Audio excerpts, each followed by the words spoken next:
Hey, Tom, Hey, Bigzo, what's up? guess what? Support for Fancy Lad Podcast is brought to you by Manscaped. I don't know if you knew that. Oh, Manscaped, aren't they the best in men's below-the-waist grooming? That's right. Aren't they the ones that offer precision-engineered tools for your family jewels? Not only do they offer precision-engineered tools for your family jewels, they obsess over the technology developments to provide you the best tools for your grooming experience. I heard somewhere Manscaped is trusted by over 2 million men worldwide. Isn't that insane? Yeah, and it's also worldwide, as a matter of fact. Right, yeah, that's what I said, worldwide. Exactly. And, because of that, we have an exclusive offer for our listeners. Oh, my goodness. Get this. Uh-huh. 20% off Okay. and free shipping with the code FANCYLAD at manscaped.com. Fancy lad, Fancy Lad, Fancy Lad. podcast, Fancy Lad, fancy podcast. Gonna talk to my friends, gonna share a Fancy thought, Lad. gonna have a laugh. That's what I Fancy thought. Lad. Fancy Lad, Fancy Fancy Lad. Podcast, Fancy Lad, Fancy Lad Fancy Lad. podcast. Yeah. And we are back. Oh, yes, indeed, we are back Once again. once again. And where exactly are we, Bigzo? Right now, we're currently in the Fancy Lad Podcast studio. Man, I just love to hear you say it. Mm-hmm. Because I love this place. It's great to say it, and you know what? It's also great to be here. Oh, man. I don't know what it is. I don't know if it's the 12-foot tall ceilings. Right. I don't know if it's the mirrors on the floor that make the ceilings look 24 feet tall. Yep. I don't know if it's the beautiful map we have on the wall now. Yep. I don't know if we must address the new map. The new map. The new map.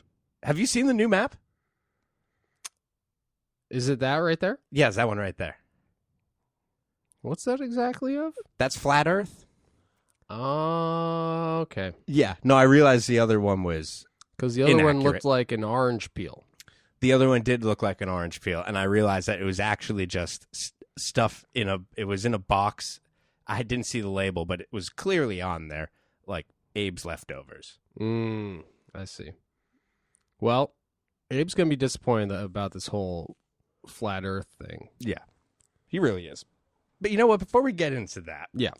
so we're back on the Fancy Lad podcast. Back on the Fancy Lad Podcast. We didn't even get there. We did not get there. No, Um, you're Bigzo. yeah. Bigzo with my co-host, Mhm. as always. Me. Sorry, I'm drawing a blank. Wait, Hold on. It's going to come to me. think alliteration. Yeah, think ta-ta.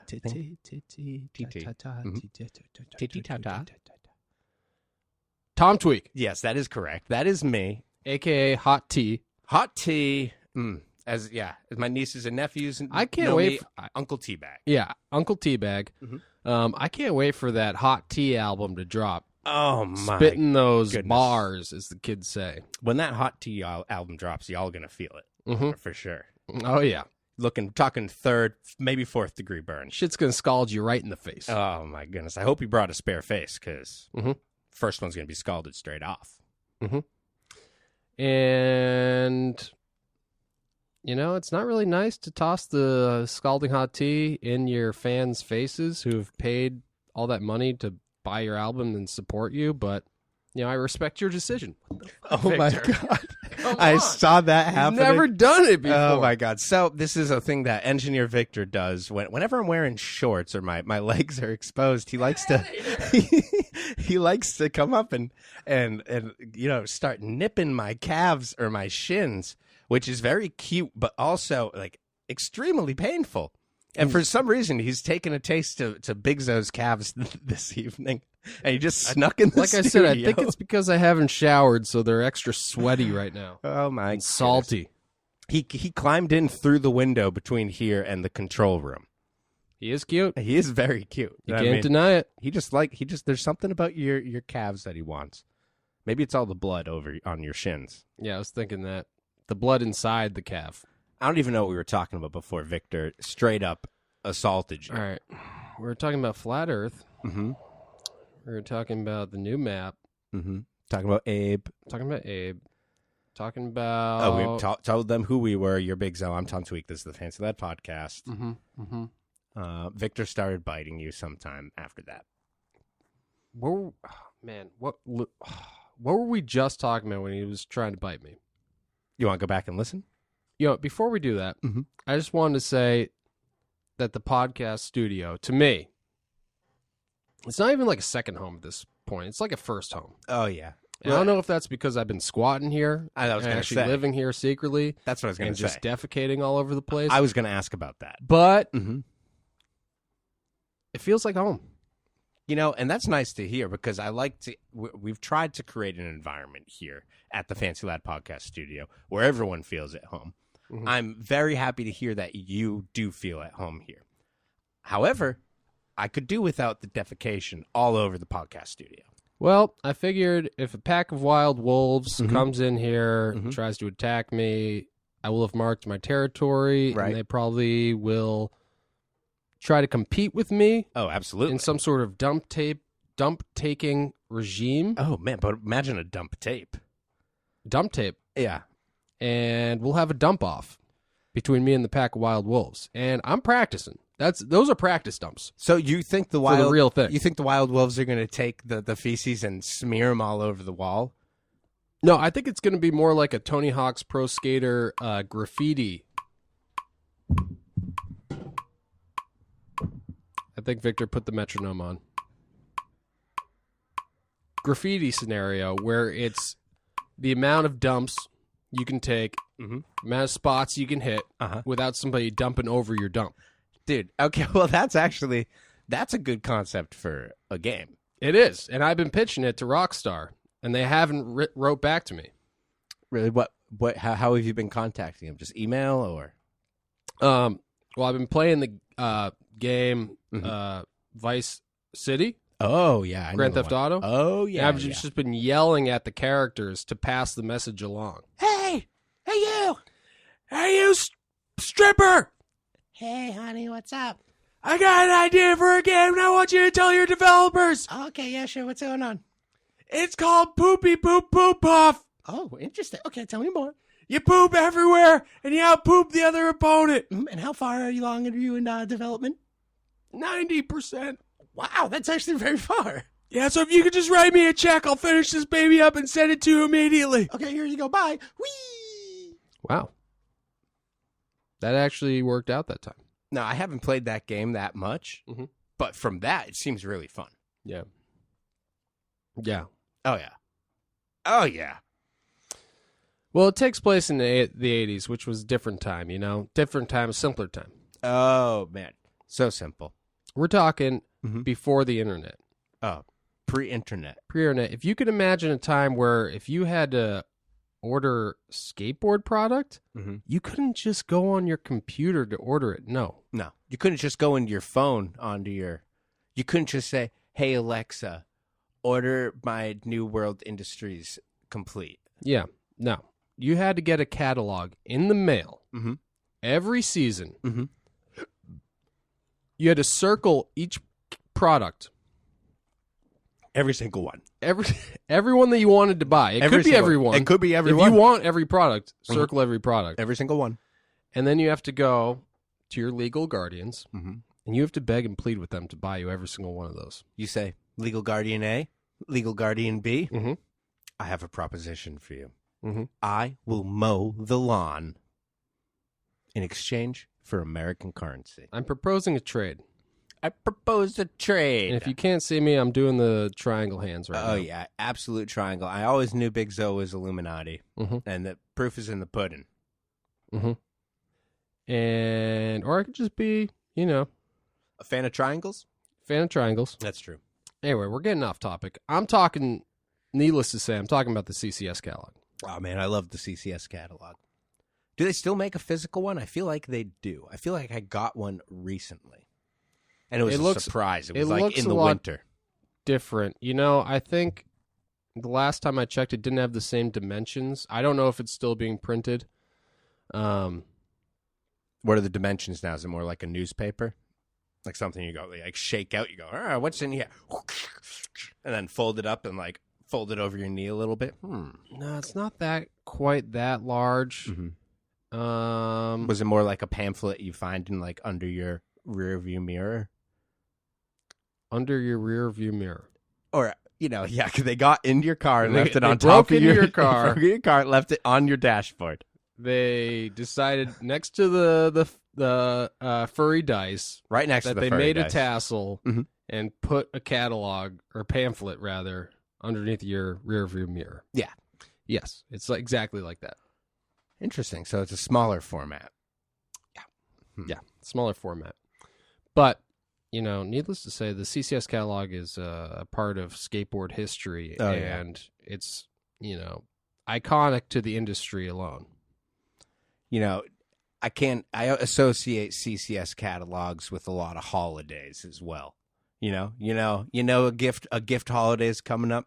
You're cracking out the CCS catalog. You're leaving Guardian A and Guardian B if you slipping them a few notes, a little circle. Mm-hmm. This zero board would be pretty cool.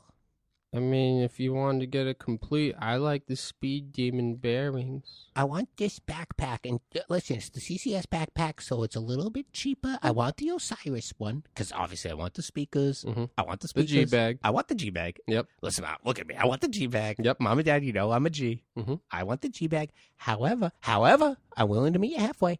I would like this CCS And that's backpack saving you instead. money. That's saving you money in the long run, and this is a quality backpack. Mm-hmm. You don't understand. Still got the skateboard that can strap onto it. Mhm. It's great. Quality backpack. great. Well, I feel like we got to get to the bottom of this, whether or not a physical copy of the CCS catalog still exists. You know what? I feel like it's something we could easily Google, but instead of that, why don't we try to find a guest that could answer that for us? Yeah, that sounds much better. That sounds more interesting. And Yeah. we could milk it and make a whole episode. Dude, That's not a bad idea. these suckers won't even know the difference. I'm going to cut this, obviously. Oh, 'Cause obviously. fucking sweaty and deranged idiots aren't going to realize. Yeah. But, because if they knew. If they knew. God, they're stupid. All right. Well, hey, you know what? Why don't we go grab a Clown Shoes brand beer? Perfect. And then, you know what? Also, we could take the time to shave our balls. That's true. Using Manscaped products. Yep. We'll shave our balls. And also, we'll find a guest. All right, that sounds great. All right, perfect. Yeah. Hey, all you sweaty and deranged fans out there with those sweaty and deranged balls of yours, are you tired of cutting your balls in the shower? I know I am. God, you're trying to trim your balls, trying to get that ball hair off, and you just cut it? Happens all the time. Yeah, it happened. I mean, it used to happen all the time to me, but then Manscaped hooked us up with a bunch of tools and formulations from their Perfect Package 3.0 kit. And let me tell you, it is fantastic. Manscaped has created the best ball hair trimmer ever, the Lawnmower 3.0. Their third-generation trimmer, which features cutting-edge ceramic blade to reduce grooming accidents. And I'm tired of those grooming accidents. I mean, who isn't? God, everyone is, I think. And not only that, it has an LED light, so you can see your balls when you're trimming them. And it gets dark down there. That's a must. Usually I don't like to shine a light down there because I don't want to see what's happening. Naturally. But when you're trimming the ball hair and you got a blade down there, even if it's ceramic, you got to light it up. Oh, you got it. And don't forget, after you trim your balls, don't go trimming your face with that same razor, Bigzo. I mean, I usually do. Is that bad? You probably shouldn't. I mean, if you think about the logic of it, going balls to face, it's kind of just like putting your balls on your face. Right. Okay, so all right, so you're cool with it, but any sweaty and deranged fans out there that aren't cool with that, they should probably just get a second razor for their face. But anyhow, the Lawnmower 3.0 comes inside their brand new Perfect Package 3.0, which comes with everything you need to keep trimmed, cut-free, and smelling nice down there. That's pretty nice. It is pretty nice. You know what else is really nice? This is the nicest part. For all those sweaty and deranged fans out there, if you want to get some nice trimmed, clean balls, you head over to manscaped.com, use the promo code FANCYLAD, and you're going to get 20% off and free shipping. Did you hear that, Bigzo? 20% off and free shipping? Yeah. And did you hear what the discount code is? I thought you said fancy lad. I did say Fancy Lad. You got it. Makes sense. Sweaty and deranged fans, sweaty and deranged balls. This goes higher up than we thought. Wait a minute. Sweaty? Deranged? Balls? Oh, my God. I'm going to have to call the president. Hello? Yeah, Mr. President? Yeah, this is him. Yeah, we have that same problem again. Oh, no. The sweaty and deranged balls? Yeah, that's right. Again? Again. I thought I took care of that last time. No, you're going to have to press the button. Okay, press the button and I'll be right there, okay? Hello? Hey, it's me, the president. Oh, yeah, come right in. That was quick. Hello. Hi, Mr. President. Welcome to the Fans Lab podcast. Oh, thank you. Thanks for being on. Oh, absolutely. I love It's a it. pleasure and an honor. It's my favorite podcast. Oh, so it's probably an honor for you. Oh, is this a Lawnmower 3.0? Yeah. It's Okay, a it's lot mine more now. See you later, sucker. Oh, Bye. God damn it. You did it again. Oh, God damn it. Yeah, You just jumped out the window. Goddamn president always. You know what? I think this was all a big ploy, the sponsorship, just so the president could come here, steal the Lawnmower 3.0, and jump out the window again. Wait, do you think Manscaped is behind this whole thing? I do. We don't know how high this goes. Well, the only way we can really find out is if all the sweaty and deranged fans get 20% off and free shipping with code FANCYLAD at manscaped.com. That's 20% off with free shipping at manscaped.com and use code FANCYLAD. Unlock your confidence and always use the right tools for the job with Manscaped. Oh, you got to. You know what? If for nothing else, just the experiment alone to see what's really going on. Who knows what smooth balls are really like? Yeah. And we are back. Oh, we are back. And Bigzo, that was a good break. Oh, my God. That's just one of those breaks you dream about. Oh, my God. You know, and I dream about breaks so goddamn much. But that one, I haven't had a dream that good in a long time. Frankly, I'm sick of hearing it. About the dreams? Yeah, just the fact that you've been dreaming. God, well, you know what? Is it really that bad of a thing for a man to dream? Or anyone? Anyone? I say give up on your dreams. Okay. Oh, well, you weren't pursuing them, right? Oh, no, I wasn't pursuing them. Oh, I was just thank God. enjoying them. Okay. Yeah. You can have them as much as you want. I just like the thought of them. Yeah. I just like the thought. Yeah. I'm not going to pursue it. Thank God. Don't get carried Okay, away. 'cause- Look at me. Look at me. You know me. I don't do anything. I know. Come on. I know. Come on. But you dream of one day, owning another N64 and maybe possibly owning the game Gex. So I Listen, didn't want to get your hopes up. I would die a That day happy never man comes. if I owned a sixth N64 and one copy of Gex. Yeah. I will be set.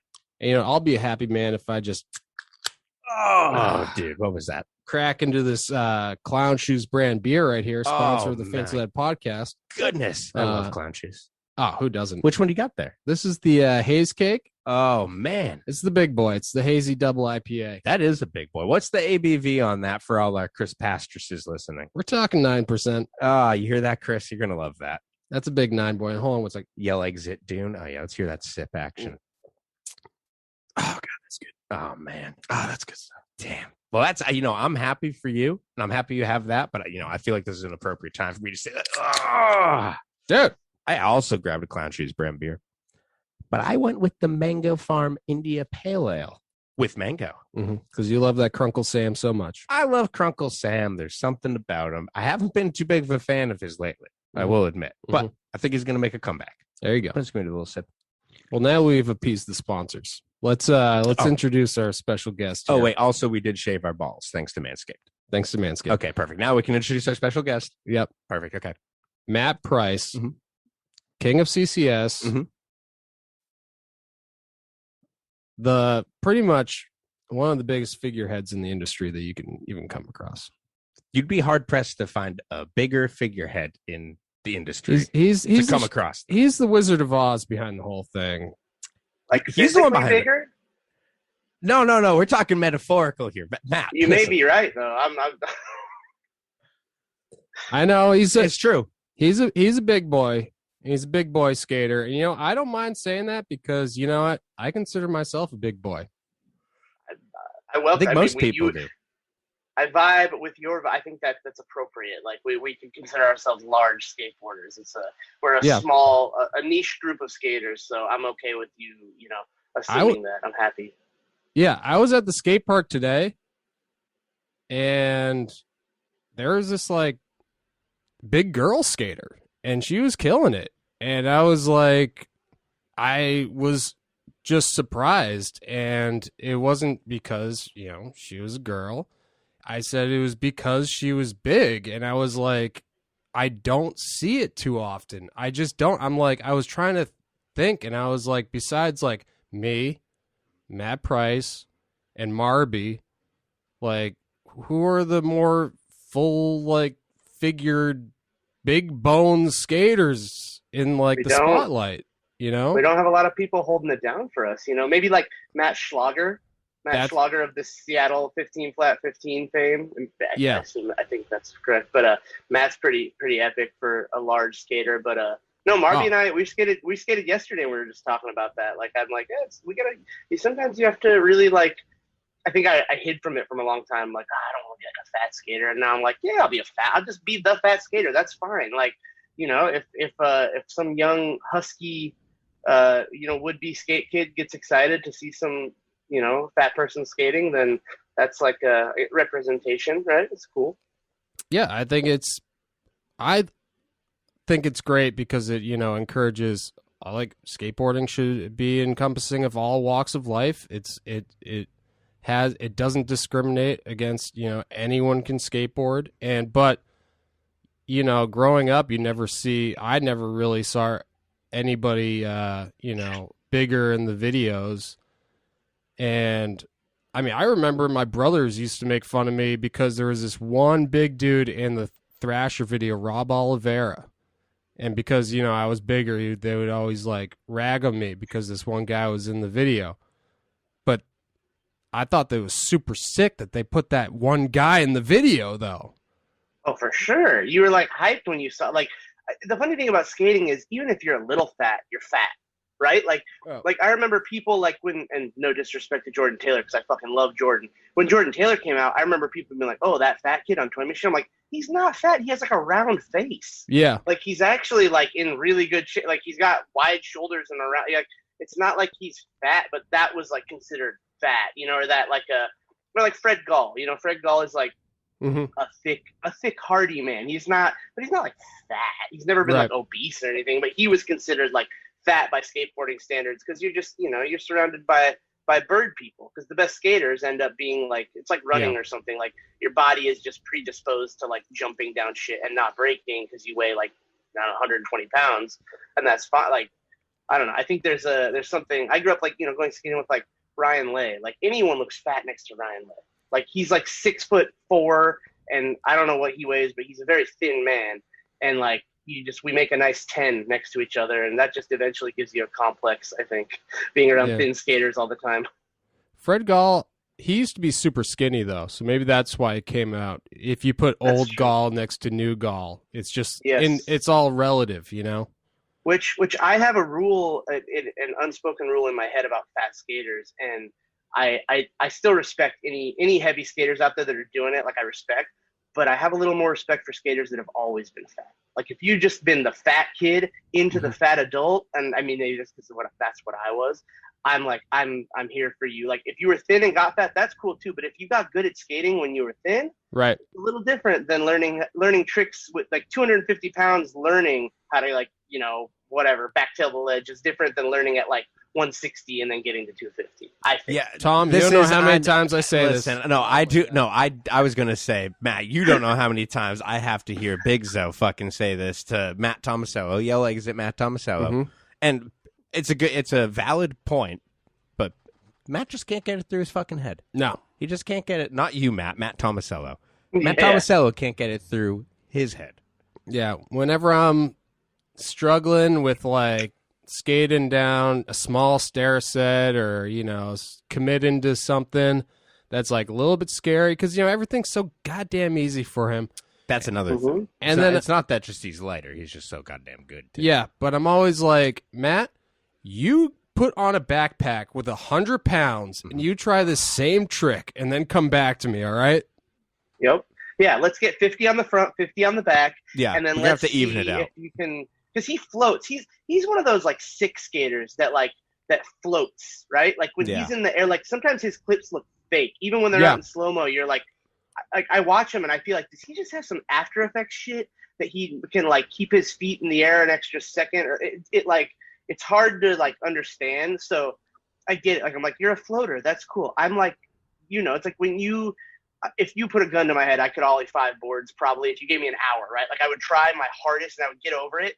And then in the footage, I would be in the air for like 0.01 seconds. Like you're just up and down so fast and you feel like I did the highest ollie of my life. And then you watch the clip and you're like, I don't even think I got in the air. How did that? Because your body wants to be back down so fast. And that's I am jealous of floaty skaters because I've never experienced it.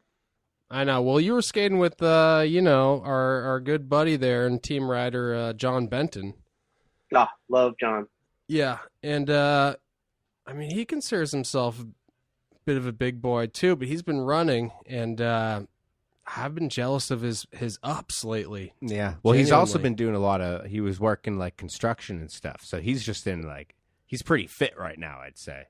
Well, it's an athletic, I'm not going to call it a sport, but it's an athletic art form. And, obviously it's going to be a lot easier for those who are actually fit, but, Yeah, I was actually talking about this the other day with a coworker who's like 20, and I was like, listen, I come from a time where skaters were fucking, all they did was skate and fucking hang out and talk about skating, and then, maybe party, maybe drink, whatever. It's like the people coming down now, they're all fucking, they're athletes, they're not skating, they're doing all this fucking cross training, which is like cool and obviously very beneficial. And I wish the entire time I was skating, I was thinking, you know what? I should stretch as well. I should fucking do jumping jacks or some bullshit, But For sure. that is the level that people are at now. The people that we are seeing doing this fucking crazy shit. It's like, yeah, they're also like spending they have personal trainers and shit, and they're doing they got jump ropes, and they're posting on Instagram how sweaty their t-shirt is today, But in Montreal, per se. what I'm saying though, Matt, is if I did that, do you think I would be this creative skater that I am today? No, there's no. No. Don't. All my gym people are gonna get mad at me. I'm like, does creativity come from the gym? I don't know. I'm not sure if that's where it builds. I think also being, to use a term that may be outdated, being a fat ass, you look at skating differently. You have to adapt, right? You're like, well, I can't ollie over that, and everyone else can ollie over it. You're like, I learned how to no fly real well, right? Like these dumb little things that like are part of your skating, or you learn all that. You learn to look at a spot differently and find. You're like, oh shit, all right. I could slap you into that curb right there. Everyone else is ollieing into it like 5 feet down where it's a little higher, but you're like, I can get into it right there. Like you kind of are forced to learn a different way of skating because you're just not, and that could just come from sucking at skating too. But I think it's a combination of being, your body is not like cut out for it. There's an old, I don't know if it was Thrasher or some mag, and they were asking photographers questions doing an interview, and they're like, how'd you get into photography? Were you a fat kid or a rich kid? And those were the two options. I was like, that is a very, very accurate, that's a perfect question. When you were talking about cliches, I almost thought to myself, being the fat kid filmer. Yeah. Of being such cliche, We always talk here at Fancy Lad. We always talk about finding ourselves a 14-year-old fat filmer, because that's what we had when we were growing up, Whoa, Tom, it's cool when me and Matt say it, but when I hear it coming out of your mouth, there's just something that kind of irks me about it, That's my bad, and I'm sorry. Listen, I'm here for you guys. I want to be, I want to be an ally in this for sure. Yeah, no body shaming here. I also I just feel like I have to say something occasionally because I want to make sure that the mics are working. Oh, that's true. Yeah. So that's my bad. That's fair. Yeah. But no, you're right. I think there's few people that want to be a part of skateboarding as bad as the fucking 14-year-old fat filmer, which is what I essentially was, probably the 16-year-old fat photographer, right? When you're just like, oh man, everyone's starting to get good, they're ripping, I'm not ripping as hard, I'm trying as hard as I can, and I'm not ripping it. You're like, okay, I want to still stay in the mix, and that's you're down for whatever, and you endure a lot of bullshit, I think, to become that, right? You take shit, for sure. You sit in the worst spot in the van on your first trips, whatever it is, you're just like, oh yeah, I'm not even supposed to be here. I'm just lucky that someone gave me a spot in this hotel room or whatever. And you gotta want it, I think. Yeah. Well, you've really you rose the ranks, I wanted it. So before we had you on Bigzo, this is just a question we had real quick. Yeah. Is there still a physical CCS catalog? Yes. Well, so there is technically. They were gone for a while because the previous owners before 2014 were printing a lot of catalogs in a digital space, and that was a little too much. So when the new owners purchased CCS and then I came on board, we didn't do the catalog for the first year and a half. But that's one thing I can be super proud of is I was like, we have to figure out a way to bring the catalog back, even if it's smaller in scale. You know, I think it's just super important to the brand and to everyone that grew up with the shit. Like, I mean, should be the exact same dimensions as the old catalog. Wait, are you referring to this right here? And that's not for the show. I just have this on my desk all day. Every day. Yeah. But no, who was that? Bob Burnquist on there? Yeah, that's a Switch boneless cover from Holiday 2000 right there. Dude, Switch boneless on Vert. Of course. I knew it. I honestly, all I saw was the Hurley sticker, and I was like, is that Bob Burnquist? Gotta be Bob. You know it. But yeah, the whole thing was we were like, I want to bring it back. I want to bring it back in the same size because that was the size that I grew up with. So it's just like me being selfish. But yeah, up until COVID, we were doing 3 issues a year. We would do like a spring, summer, a fall, and a holiday.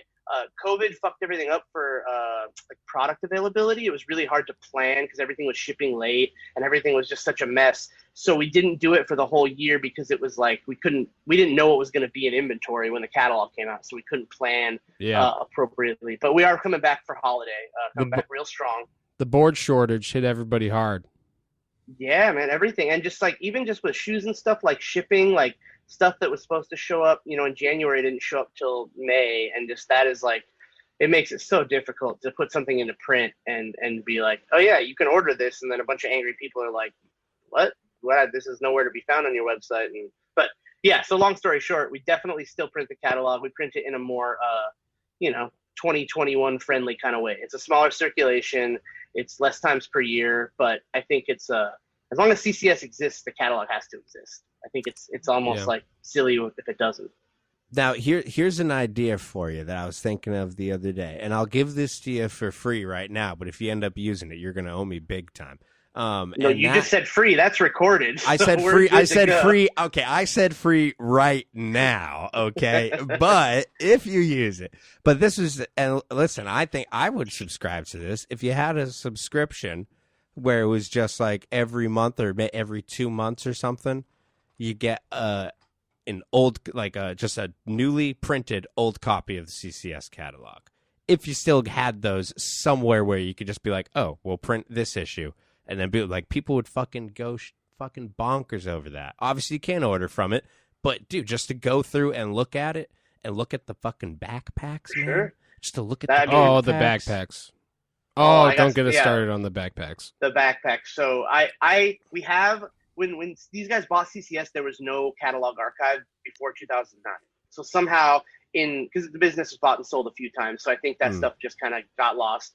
So we actually worked with Kevin Marks. He does the Look Back library. He sets up print. He does like skate mag print libraries in different skate shops all over the country. Like he just loves printed mags and he collects all this shit. And I hit up Kevin and was like, hey, if you come across CCS catalogs, we'll buy them from you. So Kevin comes back after 3 months on the road and has 50 catalogs for us. So that's we started an archive that I currently have here at my house, and it's like I had an intern scan them all. So we have them. We have a good chunk of catalogs like digitally like ready to go. So what you're saying is like that's not impossible, but what I want to do is just before that is get them hosted like online somewhere so everyone can just come and see them. You know, I think that would be like makes sense. Just a good start because I have a hard drive that has them all, and that's like the funnest shit about my job is like days when you're like hitting a wall or you're just fried or you can't get stoked on something, like just pull out the box of catalogs and sit on the ground and like look through catalogs, and you get to do it for work, which is insane. But that's like it's just like, it's crazy. It's like a Christmas morning type thing, right? You just have all these catalogs and it just instantly floods you with all those, all your serotonin from when you were a kid or whatever it was. Whatever it is that fucking makes you so happy about seeing that shit. You're like, well, it's a nostalgia factor. Yeah. It's weird to think that the product itself, just the consumerism of it all could bring that sort of joy, but it really does. Well, it's crazy to think in a world where like there's media, right? And there's a media site or some, say there's someone who has a bunch of followers on Instagram. They post one thing trying to sell something and a bunch of people get furious. Like they're like, fuck you, don't try and sell me shit. I'm here for this or whatever. When the catalog was literally a magazine in itself devoted to selling you shit and people begged for it. You're like, it's a crazy concept to be like, oh yeah, like I want to see the thing that shows me what I can buy. it just depends on what mindset people are in, right? Or you're like, Mhm. oh no, don't sell me shit, and then meanwhile you're like, oh, I'm signing up to get that catalog every month so you can sell me shit. Well, I mean, with the whole Instagram thing though, it's like there's a difference between like you can like post and be like, oh, I get this fucking boxed water from this company and I think it's great and you guys should try it out, and people get all fucking pissed about that, but they're not thinking about your fucking 20 previous posts where they're looking and being like, ooh, I like that fucking outfit. I like those shoes. I like all that shit. That's the whole thing is that anyhow. And once people get explicit with it, it's like with Tony Hawk. Like people always shit on Tony Hawk for fucking selling out. And it's like, what? He like tried to fucking make money in a way that like had not been done in like that industry before. It's like, who cares? Like, also, it's not really selling out, like getting sponsored by shit that you like. I mean, fucking. That's what I was going to say. First of all, fucking have you ever sell had out. Also, sellout is a fucking. You know what? worthless term. I It is a fucking say stupid thing. go ahead and sell out because honestly, there's not a lot of money. I mean, I know people are making money in skateboarding, but it's tough. Do you want to just be appreciated like fucking 100 years after you're dead, or you want to make some fucking green, my dude? Well, I think, and it's also like everyone has their own line about like what selling out is. But I was gonna say, have you ever had a fucking bagel bite? They're like delicious. They're like they're little fantastic. pizzas soaked in butter. Like that's what I'm they feel saying. like- Is like shit like that. It's like if you were like, oh, I could get free bagel bites and they'll pay me. It's like, yeah, fuck yeah, I buy that shit anyways. It's like if Hot Pockets hit me up, like, yeah, I get Hot Pockets. Why not? You're telling me I can get free Clown Shoes brand beer and free Liquid Death just by doing a podcast and interviewing Matt Price? Are you kidding me? You'll send me boxers and allow me to shave my pubic hair and my nostrils with 2 different devices, Manscaped, and go to manscaped.com. Use promo code FANCYLAD for 20% off and free shipping. 20%? Yeah, Wow. 20% and free shipping. No, but I think that again, I think there's a lot of people have changed, right? Skateboarding has changed a lot, and what's allowed versus what's not allowed by people who talk shit. But at the same time, like there's nothing I've never ever felt like bummed on the concept of someone being like, oh, this thing that I use or would use anyway, or like I drink water every day, right? Some bottled water company wants to come and give me money to drink their bottled water. I'm like, okay, well, your water tastes the same as water because it's fucking water. Right. Yeah, you can give me money to fucking talk about your water, like, And also water.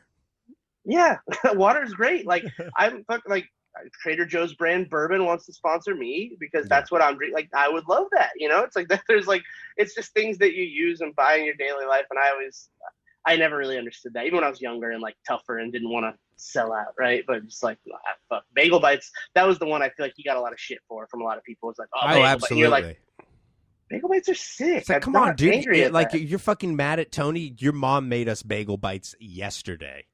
Yeah, It's like come on, while we man. played his fucking video game. Yeah, Like, we were exactly. playing his Yeah, video your game, mom made us. eating Yeah, and now you're complaining about it. Yeah, it's like that's because you don't think that should be allowed in skating. Also, it's like, who fucking cares? Like, no one brings up your like Hawk shoes or the fact that it was like a Kohl's thing. Like, again, I'm not even talking shit. That to me is all rad. Like, I have a lot of respect for Tony. I had as a some Hawk skater. shoes. See, it's like fucking so many people. I think it's quick. A lot of people talk shit on things that they don't have the opportunity to feel uncomfortable about too, right? Like there's a million people out there that might be like, Tony Hawk's a sellout. Tony Hawk walks into their skate park and they're going to be like knees shaking and be like, oh my God, it's Tony Hawk, And once you go through that once or twice, you really, it like changes your outlook on like who you're going to talk shit on for doing things. You're just like, fucking like, also like, everyone, like Atiba is a good example. Atiba does a ton of like brand deals and all these things. And like I saw like once someone talk shit on him in his store. It was like, fuck you, this is whack, you're promoting McDonald's or something. And he was like, dude, I like support my mom. Like, fuck you, and like, like that was just like you're like, you don't know how someone's life is set up and what, like, fuck off. Like, let them just do their thing. And like, also like, I eat McDonald's. I'm not mad that he's fucking like, I don't know that.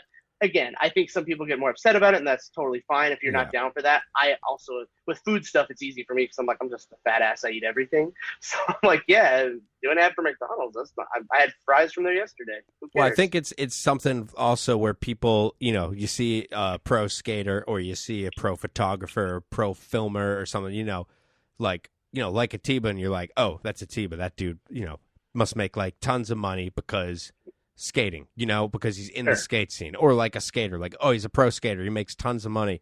It's like they're not making tons of money off skating, and even if they are, it's only going to be for a short amount of time.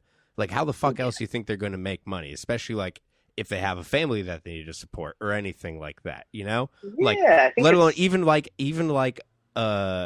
someone that was an individual skater that didn't have to support anyone. If they were smart with their money, they'd still have to fucking figure something out at some point, It's not retirement level money, like, I think that even if you're doing really, really well in skating, you're not just going to make enough to, like, you have to be, I mean, trying to think of skate, like Heath Kirchart is the only skater I can think off the top of my head who's like retired off his money from skating. But that was also because he knew what to do with his skate money. Are you talking about your friend Heath Kirchart? Yeah, my close personal friend Heath Kirchart. So tell us, what was the first time you and Heath met? All right, tell me your favorite Heath Kirchart story about you and Heath just hanging out. Just what do you and Heath do together? I want to know. I don't hang out with Heath a ton. It's fun. I met Heath when he came out on it was Skateboard Mag Days, and Dave Swift and Kevin Wilkins came out to Arizona, and they were in an RV, and they brought Heath along, and I skated with them for like 3 days, and for the first day and a half, I was like terrified. I was like, it's fucking Heath. Like, I didn't have anything to talk to Heath about or whatever. And we, for some reason on that trip, it was Phoenix Am. Every night we ate at Claim Jumper for 5 nights in a row. Like, I don't know why we ate at fucking Claim Jumper, but we just went to, like, you guys know Claim Jumper? No. I don't even know. Is that like a... Is it claim, like as in claim?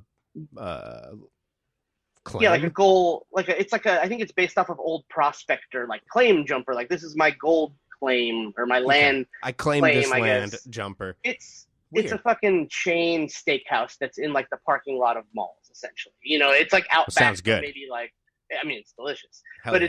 it's like Outback Steakhouse, but maybe a little more expensive and just like, one step above. But it's just like this chain steakhouse. So for some reason, we ate at Claim Jumper every single night for 5 nights in a row. And we took turns paying, and the first night Swift paid and Wilkins paid. They were like the owners of the Skateboard Mag, so I just assumed, oh, they're putting it on their card, the Skateboard Mag card, whatever. I was like a junior photographer at the time. Tax and then write-off. Paid, yeah, like fuck it. Heath paid one night, and in my head I'm like, he's Heath Kirchart, he's rich, whatever.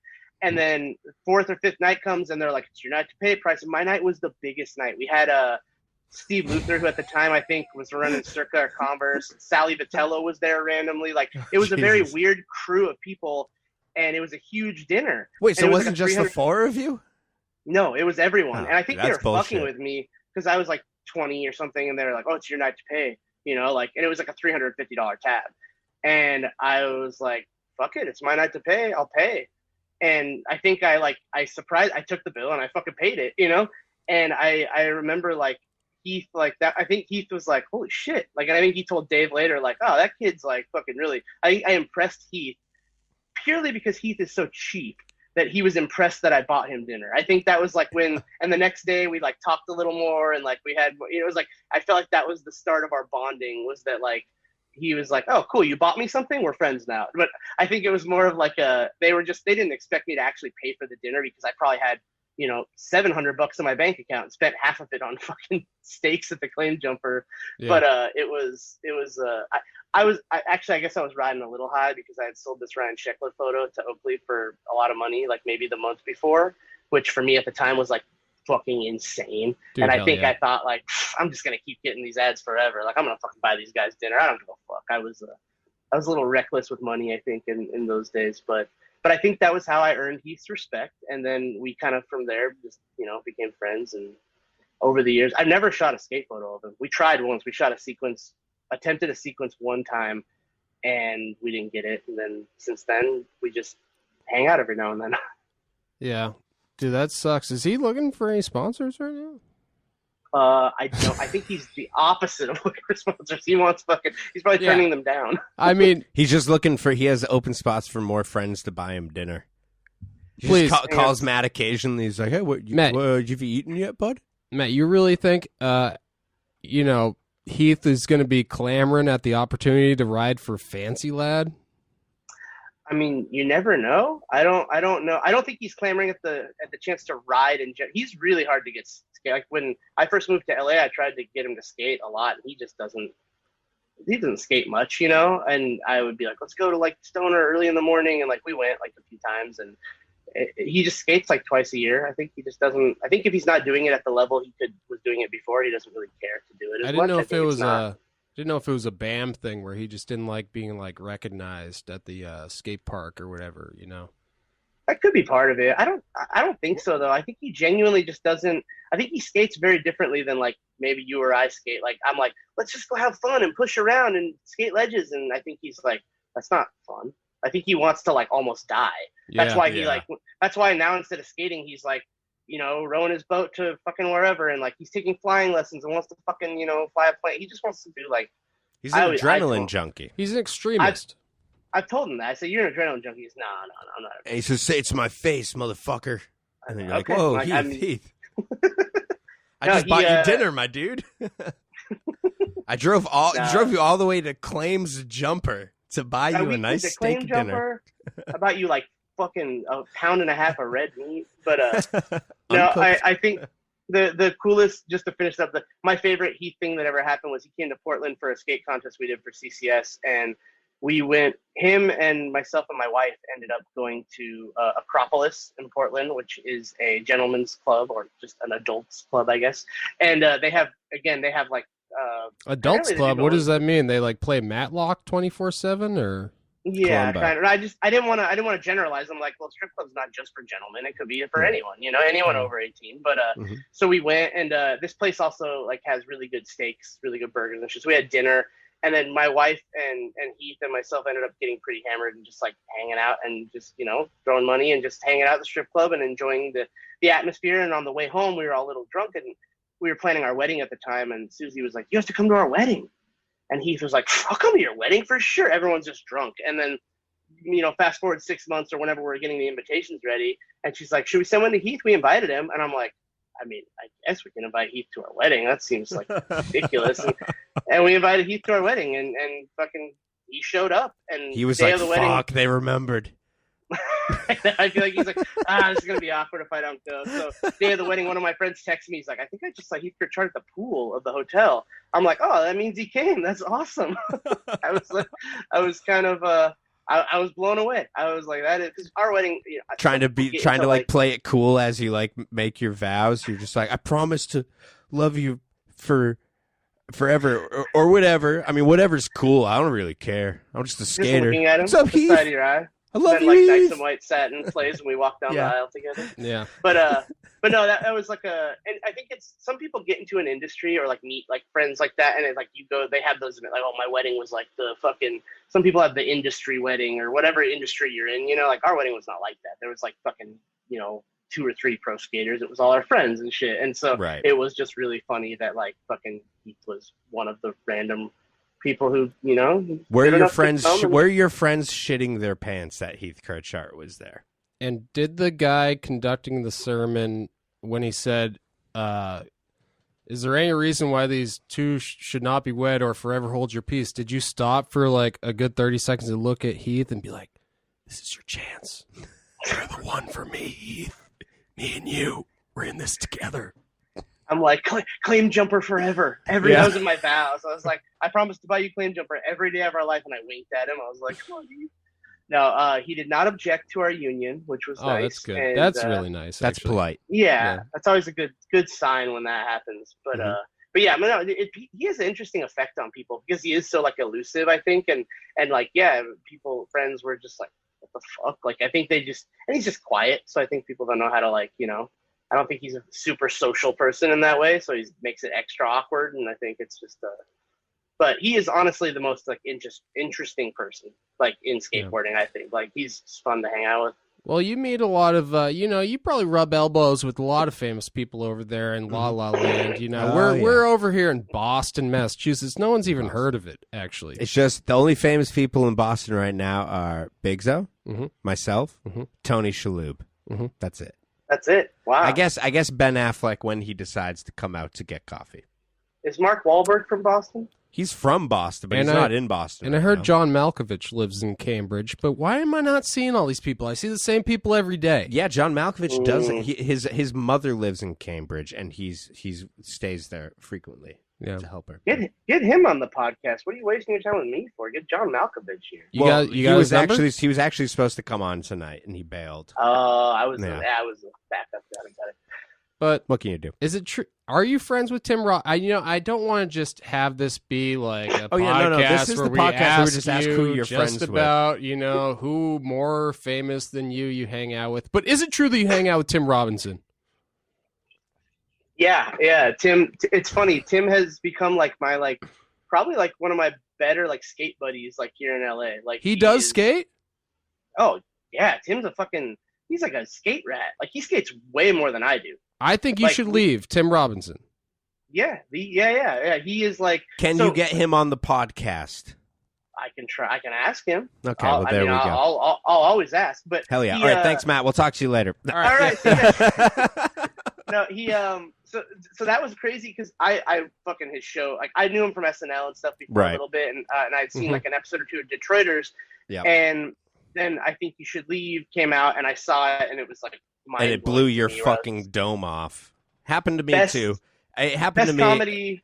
Best sketch Like- comedy in the past 10 years at least. I put it on because I said, Yeah. hey, you know what? I have 15 minutes to watch one episode before I go to work. Watch the whole season. Go to work Yep. late.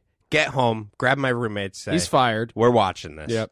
Watch it It's again. kinda Oh like- my god, it's fucking It's fantastic. kind of like religion, right? Like when you watch it, you want to make everyone around you watch it. You're like, oh my god, you haven't seen it yet? You have to see it, even Well- if they're not into it. You're like, no, watch it all because you got to make sure. Like it's a very like. Oh yeah, and you're like something about looking it. at people while they're watching it. Are you like, are you getting this? Are you getting this? I mean, You're it's like, like, do you want me to rewind? I can rewind it if you didn't hear that part, Right. right? no, or like if they start, you just rewind it if you notice they aren't paying attention. You're like, no, we're going back. I mean, Bigzo and I are big comedy fans, but this is It's like true. that is I've not had that feeling with like a sketch comedy type show since like the most recent one before that was the Birthday Boys show, which was on IFC. I don't know if you know Okay. any of Birthday I know Boys. of it. Yeah. That show is fantastic. And then before that, fucking Mr. Show. But like, yeah, dude, I think you should leave. Absolutely fucking rocked my socks off.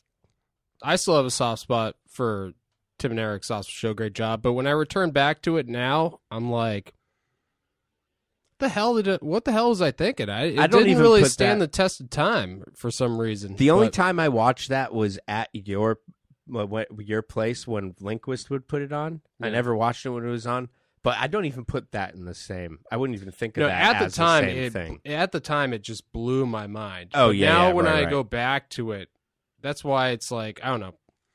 I What think, were you I gonna think say, it's Matt? Still, I'm sorry. Well, I was gonna say I think Awesome Show is still really like great in so many ways. The thing that I took away from Awesome Show, like at first you watch it and it's super funny when you first see it, and then later on I realized all the nuance of the editing and stuff and the cuts, and then I really appreciated like Doug Pound, who I think is, Yelling's a Doug. I was like, oh fuck, this dude, like to me that dude is responsible for a lot of people bit his shit afterwards.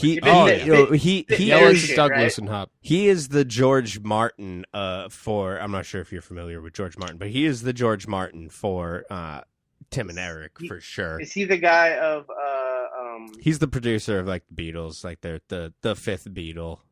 Oh, I was thinking, Some would say. Oh, gotcha. I thought. Were you Phil thinking Spector Bernie was the fifth Toplin, Beatle. the songwriter for Elton John? No, I was thinking George R.R. Martin. Isn't that the guy who fucking? Oh, that's the makes guy all from the- Game of Thrones. Game of Thrones. Yeah, the fantasy. Yo, Bigzo and yeah. I were on some Game of Thrones shit before the episode even started. It's true, and I don't even know what that means because I haven't really seen the show. Mhm. But I agree Me with Tom neither. 110%. Thank you, bro. And Tom, I'm going to ask you real quick. Yeah. Do you want to take a break, or should I just run and grab pee while you talk to Matt? Well, you know what? Why don't we Inside? take a break? Because I Grab a need to pee. grab a beer, Okay. and then I'm gonna take a pee, and then why Okay. don't you grab a pee and you can take a beer? All right, that sounds great. All right, This that's is perfect. Yeah. All right, we'll All be Greg, right We're back. gonna take a short break. This is weird. We're gonna do Good. it. Yep. Perfect. Yeah. And we are back. Oh my goodness, we are back, and that was another fantastic break. Hey, our special guest Matt Price. What did you think of that break? That break was awesome. You want to see what I came back from that break from? Literally, Yeah, absolutely. a miniature pair of SXL shoes came in the mail in that box I got. Oh, best Whoa. colorway too. Yeah. The Now, OG, the those brown are just colorway. the OG brown that- XLs. is We're that- not talking the B XLs. Is that for your fingers while you're fingerboarding? I was gonna say that it is, but sadly, I think my fingers might be too fat to fit in these. So I don't know what it's for, but it was just, I think it was a gift from Soltech they sent to me at the CCS headquarters, and like they sent it to me in a box. So now I have these cute little tiny XLs. It's like that Simpsons episode where Homer gets obese, except in this case, your fingers are too fat to fingerboard with SXLs. Oh my goodness! But my fingers could wear that moo-moo, the Homer moo-moo. Yeah, exactly. Oh, dude, I bet your fingers would look fly as hell in that little Homer moo-moo. They would. I got to work my fingers out a little bit more, you know. I do have my fingerboard here. I got all my desk supplies ready to go for some finger workouts. What kind of fingerboard you rocking over there? You got a tech deck, or are you using a flat face fingerboard, Yell Exit Mike Schneider? So it's kind of a tech deck, but it's made of wood actually, but it's not the cool big wide ones, and it has Brimley stickers on it because I still, you know, this is the only relic that exists from my failed skateboard company from when I was young. So I just keep it around to remind myself that, you know, you suck at things. Hey, not everybody can, start and run a successful skateboard company. Yellow Exit Bigzo. That's true. Yeah, or refer to themselves in the third person. No, it's rare, and it's fucking, you know, I there are days where I sit and look at, you know, what some modern brands are doing, you know, Fancy Lad not excluded, and I think, man, I am jealous, because that was what I wanted to do when I was 20. I just didn't know how to fucking do it. I tried to start doing it, and then I gave up by the time I was like 28 or something. But no, man, it takes a lot. It's not well, you know, back to that whole, you know, we were talking about the big boy thing and the athletic thing before, you know, I like to think of skateboarding as a sort of leisure sport. Oh, yeah. More like bowling. Or golf. Where you see, you know, just the most pathetic looking guy who could be extremely good at it at the same time, too. For sure. They could have their magic, like, golf is a crazy one, right? Like, I just listened to a podcast the other day with John Daly. Just because he's, like, that's a good example of just like, what the fuck, man? Like, that dude is, you look at him and you're like, oh, he's a world-class athlete, actually. Right. Like, that's oh, yeah. Insane. Different era, for sure. Yeah, but it's also like, that's Fred Gall to me, right? Like, you're like, Fred Gall is someone that, if you just met Freddie at a bar in his, like, fucking heyday of going crazy, you would never assume that dude was, like, you know, iconic pro skateboarder athlete, essentially. You're just like, yeah, but he could still just, you know, fucking do his thing like anyone else, no matter what state he was in, and that's kind of cool, I think. Well, I bet if you asked John Daly about golfing, he'd be like, "Oh, well, back in my day, you know, golfers only golfed, and then besides that, they just thought about golfing, you know, occasionally partied, but you know, it was just mostly golfing. And now this day, they're all athletes now. They're doing the cross training, they're doing the jumping jacks, they got their jump ropes." There's a guy up there in Montreal sweating through T-shirts. And you look at Babe. And you look at Babe Ruth. He's a big fat ass. You look at Babe Ruth. He got that big old dump truck ass, looking like a Pixar mom. Oh, they thick. No, Babe Ruth was thick. Babe Ruth is fucking. That's like, it's true. I mean, maybe. Matt, did you just say Babe Ruth was thick with 2 C's? And then he started drooling. For all the people that are not Patreon viewers, he is drooling.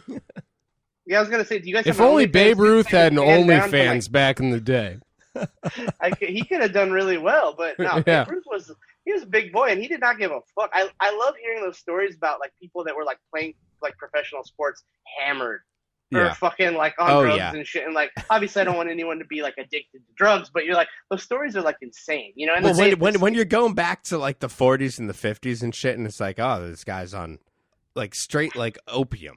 You know, it's like, oh, that's kind of some cool. primitive version of speed or something, right? Yeah, where you're just like, right. They were shooting some shit up and then fucking playing. Like, again, that's not good, but it's insane. It's like crazy because we're trained to think that like athletes perform at this like pinnacle level and they have to be like incredibly healthy and shit, but like not all of them. Some people are just insanely naturally talented and they can get fucked up beyond belief and be better than you at everything. Yeah, and like, absolutely. Kind of sick. It's kind of sick that exists. Well, we all have to agree that Reynolds' best footage was when he was drunk. Absolutely. And we've been trying to get him on the podcast to tell him that. I'm sure he'd love that. I'm sure that someone we're going to call it the reverse intervention.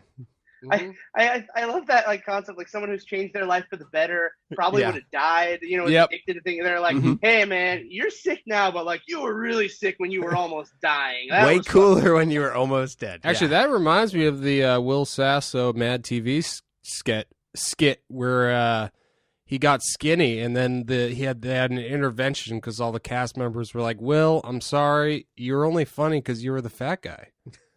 so good. There's a fucking line from it was that movie Funny. It was a bad movie reference. That movie Funny People with Adam Sandler and Jonah Hill. I fucking love that movie, dude. And he talks about losing weight, and he goes, "There's nothing funny about a physically fit man." And I was like, I back that. I think I've had that thought. I'm like, man, what if I was in like crazy shape? Would I be as like, you know, would I be jolly and lovable the same way? Like, probably. I mean, not. would Chris Farley had been as funny? Absolutely not. No, of course not. I mean, that was his whole thing. We were just talking yesterday. Marby and I were talking about like athletic fats, about how like there's so few like big people that like jump and run and shit. We were saying like Chris Farley, Jack Black, you know, are two examples of people like they're consistently big as fuck and just like do not let that stop them from like doing like the most over the top slapstick type shit. Yeah, jumping and breaking the tables and fucking like. It's really sick to see that. Or like when you see musicians, like overweight musicians that just fucking like are fucking doing cardio for 3 hours on stage or some shit. Drummers. You know, drummers. Yeah, I was going to say, you can say drummers. We know it's drummers. That's true. We all see you, no shirt, gym shorts, fucking going fucking ham for 3 hours straight. It's insane. That's insane. We're on the topic of tell me if it's okay if I say this. Oh, you can say it. Okay. I was joking before. Like athletes that are larger. You don't think of this typically, but fucking there are a lot of football players that are like, when you look at them, they're just fucking just like big dudes. You know what I mean? And like not like a lot of them, like, you know, I don't know the positions, but the guys like the shorter guys that do a lot of the running and stuff. Yeah. They're typically like a little bit more like just like stout and fit, but like there's some fucking big burly dudes on there who are just like, you know, just like I'm a big guy and like I still fucking destroy people on this, you know. Well, they go to every practice. They train constantly, right? You're like dudes that are 300 pounds. Yeah, and I'm not even talking about people that just like fucking are just like a wall to block people, but it's like you look at these athletes and you see them in their fucking like with the shoulder pads and with their shirts, and then like, you know, just like, oh, that dude's actually not like what you would assume as like fit. You know? Yeah, no, I think there's lots of different. I mean, I think it's like whatever. Just listen to your fucking body. If you feel like shit, you feel like shit. If you feel good, you feel good. Like everything else is like after. You're like, okay, cool. Like how do I look is like a separate thing for how do you feel. Right. But if you feel good and you can do your thing that you want to do, then fucking whatever. Like who cares? Like fucking. And I think that it's surprising for people because whatever. We don't need to take this too deep and be like everyone thinks that fat is unhealthy, but they do. And you're like, yeah, maybe it is. Maybe it's less healthy, but also like maybe it's fine. You know, like I don't fucking know. You know, if you do the thing you want to do, then like who cares what whatever your goals are, I guess. Yeah. One last memory from my brothers bullying me growing up.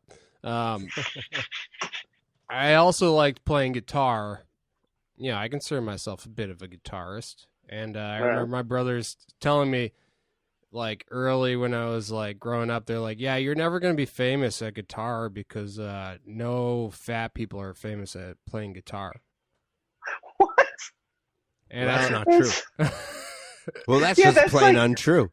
Not only is that untrue, but also it's like so fucking like mean to say to a child. Like what? No. He had it coming. I'm sure he was a little prick. No, listen, I've known about that.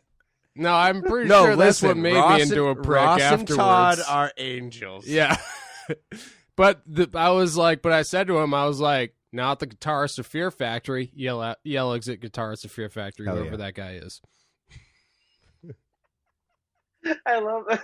It's like, I still can't get over that. Like I guess that's pre-internet too. So you couldn't just like hop on your phone and be like, I'm going to prove you wrong right now. Like you just had to take their word for it. You had one example. You know, not the Fear Factory guy. No, and you're I got one. All right. the Fear Factory guy saved your fucking life. Yep. Exactly.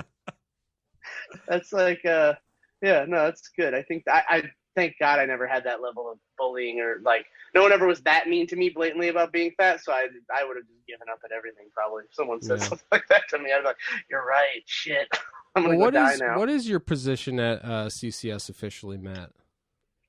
My title is brand manager, director. brand director. Damn it, director. Which I don't know. Is that like I don't know if it gives. Is that better than manager or not? But I mean, director makes it seem like more of it's like a production. Like manager makes it seem like a real like a retail space. And I'm just curious because I'm always curious of people who actually have a job in the industry. Yeah, I run Fancy Lad skateboards. Yeah, but I also work a fucking minimum wage part-time job as well. So right. But how did you actually fall into getting that position?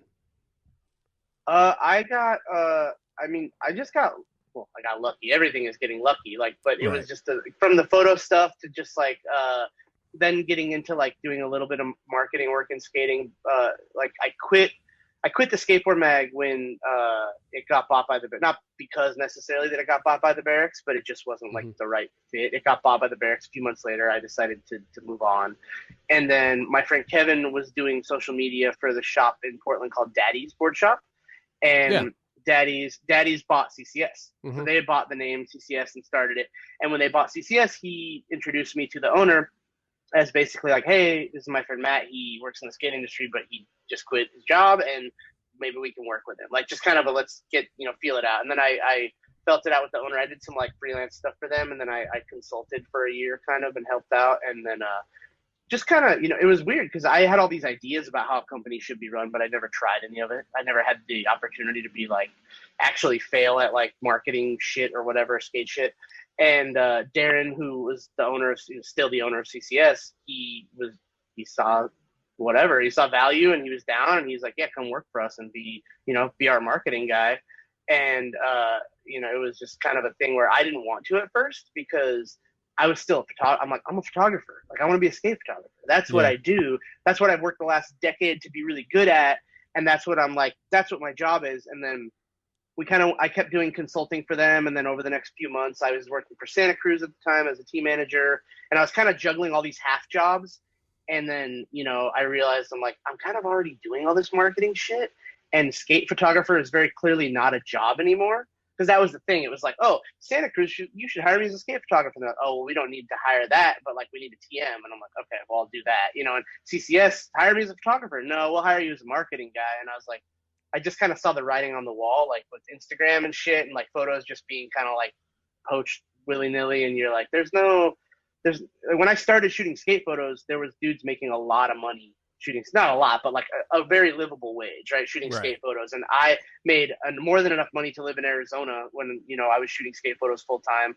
And then things just changed. And there's probably 5 jobs in the industry where you make enough money to have a family as a skate photographer, or whatever your goal is, right? To get to that point. So I finally just was fuck it. I'm just going to be a marketing guy. And I took the CCS job full time in end of 2015 and moved to Portland.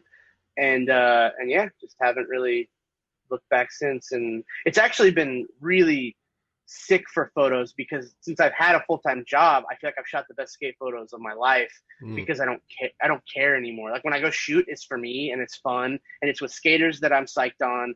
It's not getting an assignment to go shoot so-and-so for this. It's I just hit up people that I like and go shoot them, and I can shoot it in a way you can take risks and shit and just do whatever you want. And that has been a really eye-opening thing about, it's a nice setup. I have my full-time gig and then, a couple times a month I go out and shoot skate photos and I get to do it however I want. And it's really nice and, fulfilling and whatever. But a rags to riches story, a true Cinderella story, if you will. Well, your skate photos, though, I gotta say, whenever I think of your photos, I do think of the sort of really pinhole fisheye photo now, and for some reason I just associate that with you now. And I was even mentioning to Matt, I was like, Matt, it would be pretty fucking funny if we went to the Mansfield Park and we took a photo of you doing a trick down the 6-inch rail there that's down the force there, and actually ran it as an ad in Thrasher. And I was like, but of course it's got to be the Pinhole Matt Price fisheye photo, you know? Yeah, you got to get you. It really does legitimize the low impact skating as like sure. an actual cool looking photo. Yeah, I think, well, it strips away a lot of like, so, and this is going to be the fucking dorkiest shit I say on this podcast, but there's like two ways of shooting, I think of. Like, there's the journalistic approach, which is very like, that's Thrasher, right? You're like, this is where they started, this is where they ended, this is the trick. You can see the whole spot. Everything is very clear, cut and dry, clean, whatever. This is what Frame happened. it up. Yep. Yeah, you're like, that's the storytelling. What I decided to like go into is like, and again, it sounds so stupid. There's two stories. There's a story of what actually happened, and there's a story of like the energy of what happened, right? So I call it this fucking like energy story, and I cringe every time I say it, but that's just what it happens in my head. I'm like, what's the feeling that's happening when you're shooting the trick? And then just strip away all the other shit. Like, strip away where the rail starts at the rail ends, or fucking, who cares about their left arm or whatever the fuck, just like, just what's the coolest part of this? Get as close as you can to that part, and like, then you slow the shutter, right, to like make everything kind of blur out, and like, and you find that like when you see the photo, you're like, oh, the other shit doesn't fucking matter, especially when you're on low impact skating, right? When you're like skating something small, you're like, oh yeah, all I care about is the way that their fucking toe is catching the tail on like the kickflip back tail, or the way that their foot is out on the fucking heel, whatever it is. You're like, that's the most important part. Let's just focus on that and let everything else bleed away. And I think that's like when you shoot the fucking 6-inch rail down the force there, when you do that right, no one's like counting. Because when I was a kid, you count stairs. Right. You get the photo and you'd be like, oh, that's a switch flip. Well, someone's already switch flipped a 13. This better be a 14. And you count. Yeah. And when you don't give someone the opportunity to do that, they're able to just look at the photo for like the feeling and be like, oh, that's just skating. That's cool. And that's like, it just strips away so much fucking,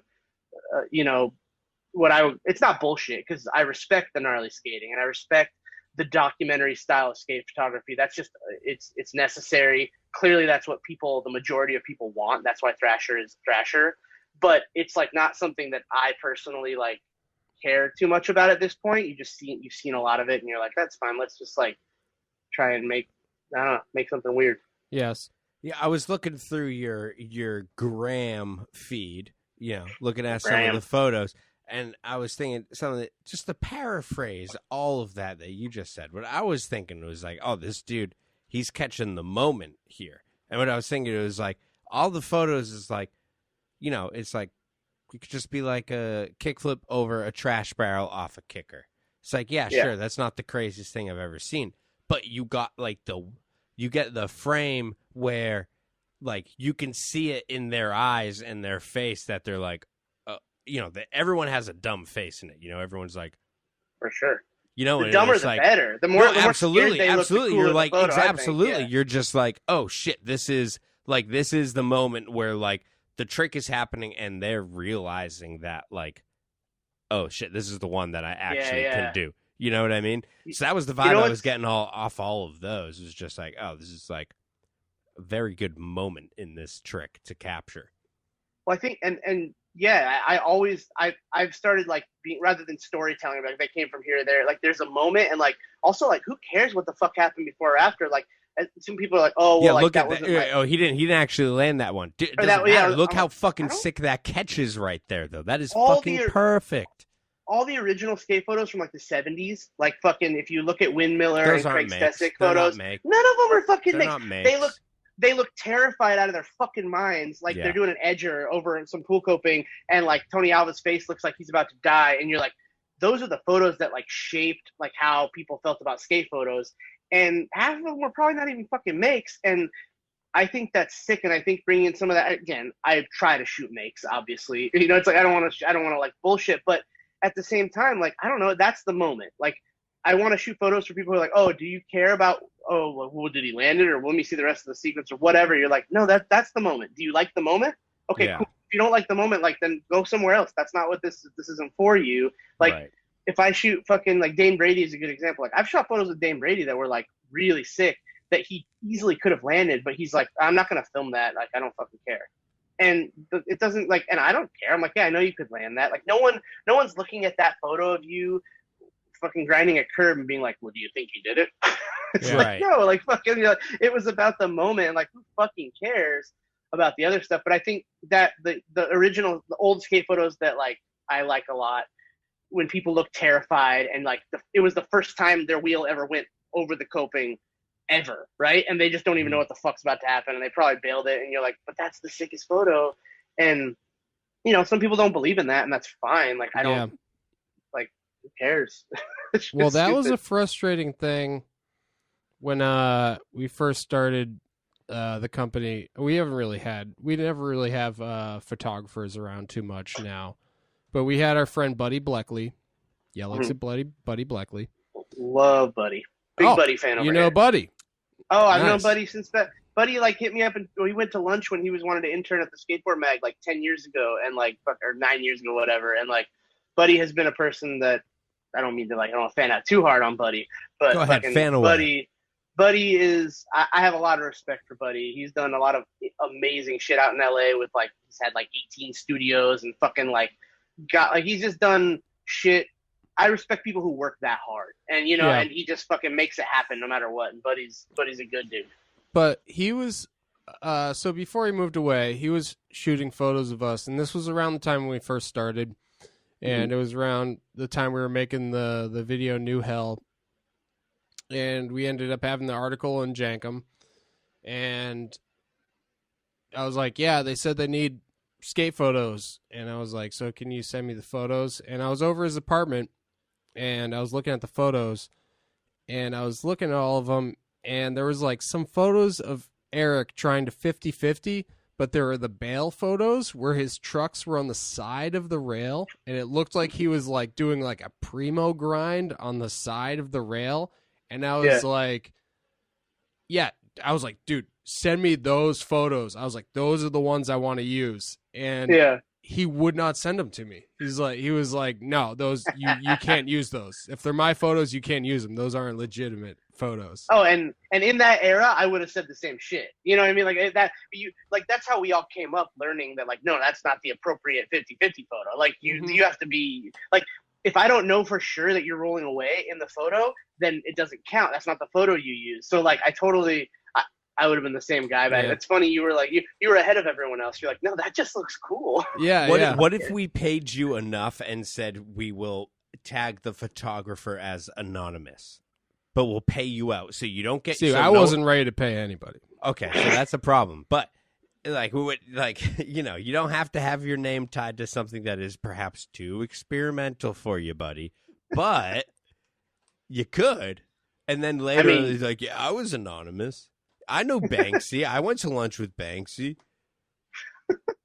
I think it's a funny but skate photography is a funny thing because it's such a tiny little niche crew of people or whatever. Yeah, and we all know each other and shit, and we all have followed the same rules or whatever. And I learned how to shoot photos on a website called skateboardphotography.com.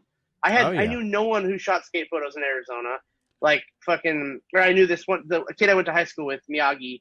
He shot skate photos, but he wasn't good at explaining how to shoot skate photos to me. So I would shoot with him and stuff, but I would just go on this website to learn how to shoot skate photos. And a lot of people learn from that same type of shit. And there were so many rules about that. You would never run this, or you never do that. Or it almost same with filmers. I think sometimes it puts people in this shitty hole of rules. And the type of person that is drawn to doing photo, doing video, stuff like that, they get caught up on rules, I think, and I did for years. You're like, oh, you can't shoot a kickflip unless they're catching, right? I'm pretty sure Dave Swift revolutionized the kickflip photo in the 90s by shooting the catch rather than the upside down board. Because when people first started shooting kickflips, it was well, you shoot the board upside down so we know that they're flipping the board, because it was unheard of. Yeah, otherwise you could just do a 1 foot and say it's a kickflip. Exactly, and everyone all of a sudden can kickflip, right? So then it was about the catch. Who has the dope catch? I don't know if it was Tom Penny era when all of a sudden the catches were it's it. And I have kickflip photos from early 2000s where they look like ollies. Everyone was so good at kickflips when they caught it, their feet aren't even off the board. It's such a. And now I go back the opposite direction where I'm I kind of want to shoot kickflips upside down again, because the foot's all flicked out and it's all wild looking. And but that was the thing, you couldn't if I shot a kickflip and it came out too early, I would never send it to the magazine. I'd be embarrassed. That's you have to get the catch. Yeah, it's good to learn the rules and break them, you know? Yeah. You As have to. is any sort of art form like that. There's no room for improvement without experimentation. For sure. You gotta I be think that's open-minded.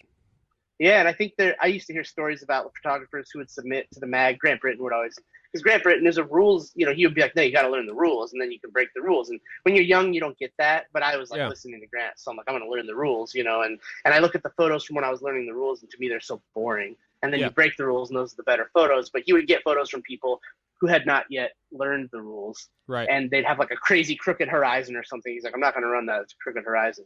I'm like, you just don't get it. And he's like, you don't even know what the fuck you're doing. And like him telling the stories were like so funny about like, these photographers who just fucking like were so like, oh no, this is art. Like you don't understand it. And it's like in that situation, it's funny to me because I'm like, well, he's Grant Britton. He made the rules. Like you don't get to tell him he doesn't understand it. Like, I mean, you do, but then you have to go start your own trans world and fucking beat him. Then I guess that's like, if you really believe that you have figured it out, then go somewhere else. But that, I don't know, that concept of learning the rules before you break them, I think is super important. I think there's a lot of. I think so.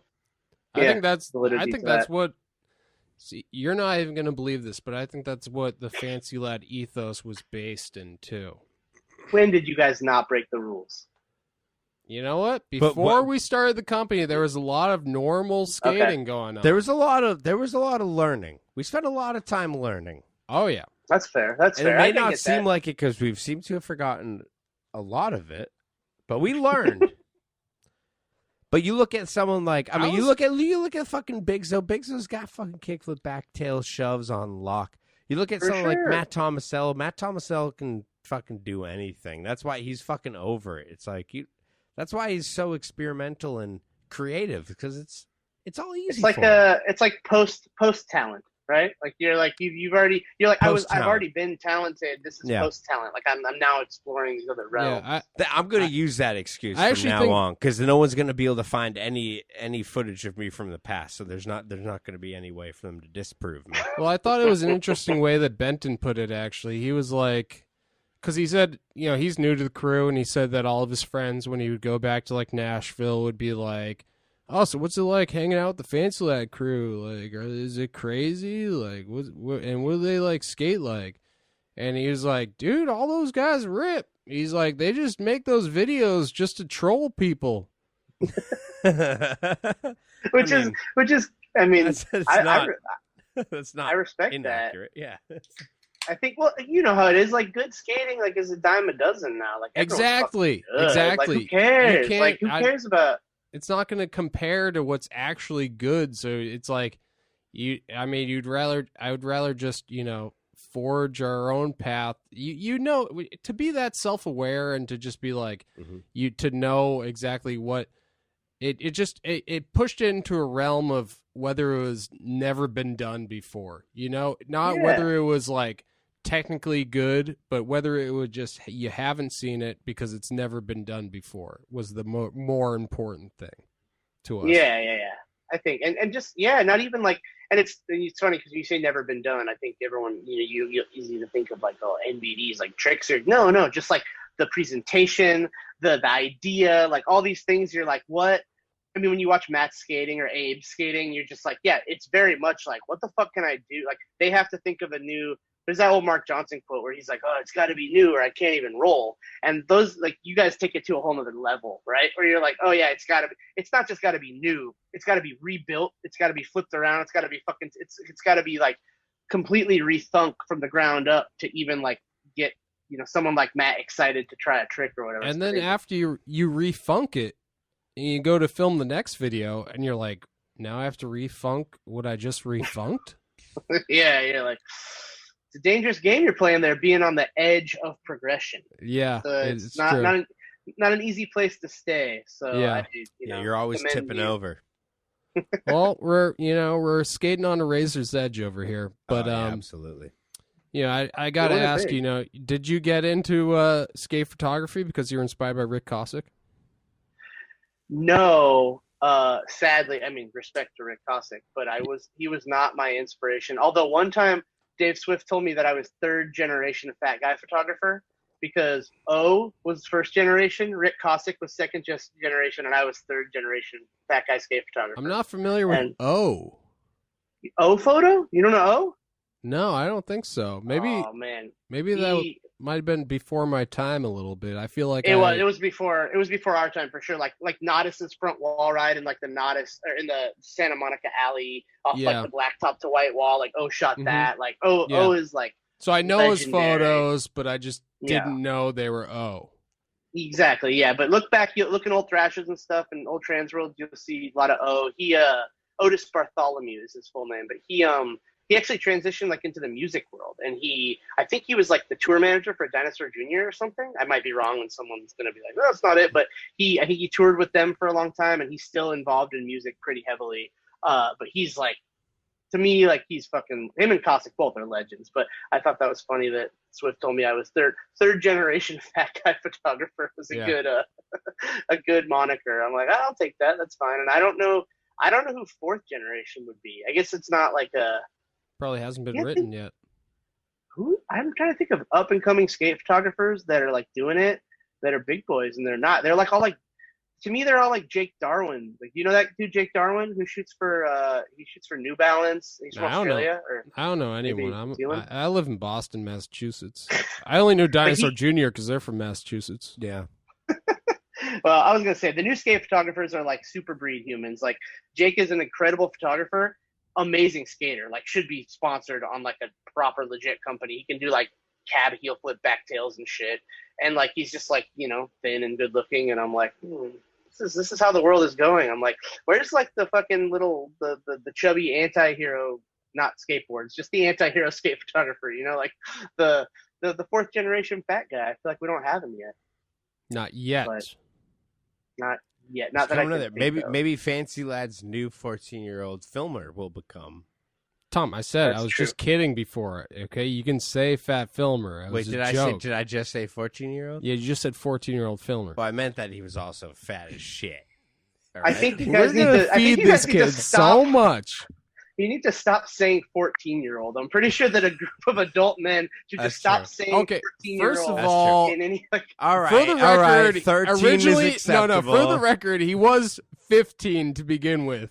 I don't know why Tom turned into 14. Tom, it you just made him made it younger. sound worse. No, Fisk insisted. Fisk insisted. He always says 15. Okay, that is the age. All right, why don't we just round Fisk up and say was he's 18 just to be safe? just to be and, safe. like, He's you an know, 18-year-old legal filmer. He's of legal Yeah. age to film. Listen, Okay, he's got to be a fat piece of shit though. that goes without saying.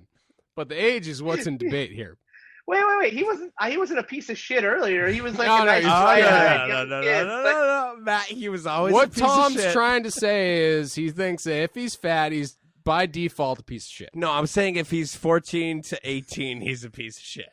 Oh, okay. It's That's what I'm ageist. saying. It's not, you know. Every time he lands something, he's going to be like, oh, Footist. that was lit, fam, and then he's going to dab or whatever. Tom, You know? okay, well that would mean he was 22 because that was hot like 6 years ago. But I hope that I hope that he's mean to you. I hope he pisses in your beer and like fucks with you because you're already really mean to him and he's not even there yet. Yeah. Listen, someone has to be mean to these kids. These kids coming on the team. These kids get on the team and they think they're hot shit all of a sudden. You know, Tommy Boy has to be there to fucking piss in their beer. Okay, You know? first of all, he's not on the team. He's the filmer. But He's here's the fucking- modern 15 to 18-year-old filmers are coming in hot, being the mean modern- to Tom. Yeah, what were the you modern gonna say? skate brand. The modern skate brand has no differentiation between the filmer and the skater. Everyone's That's just in the crew. It's You just the he crew. gets clips in the vid. Look at like Baker and Beagle. I feel like I they was did just wonders gonna for say the post filmer. Beagle, you know. Yes, we live in a post Beagle world. Your Yep, we media people have to be part of your team. You look at like the company, you know, if you know a team and you know a brand and you know their media guy, you know their photographer, you know their filmer, whatever. Like, and if you don't, to me, that's a huge miss because, again, if you have this, you know, bright-eyed, bushy-tailed, young 15-year-old filmer who's not a piece of shit but happens to be pleasantly plump, and they're just, you know, in the mix with everyone loves them, they're skating as well, fucking put them in the video. Like, fucking Hell don't yeah. be such an elitist. Don't be Listen, such an elitist. listen. I'm all about the post Beagle world, you know, because growing up, Good, I always good. thought, like in the Baker videos, I was like, man, Shane Hale seems like such a fucking obnoxious piece of shit. This guy seems so annoying, you know? And then now, like, this is like 10 years after the fact, I'm sitting here thinking, God damn, I'm the Shane Hale of Fancy Lad. This is fucking horrible. Except that dude's way better. That guy actually is good at skating. Oh, no, you agree he's better? Dude, that's fucked up. I can say that. You can't say that. Okay, sorry. Have you ever switched nose slit a handrail? Yeah. Oh, wait, no, you can say that. My Back bad. to Okay, regular. thank you. I was going to say, that's so hype guy-ist of you to say that.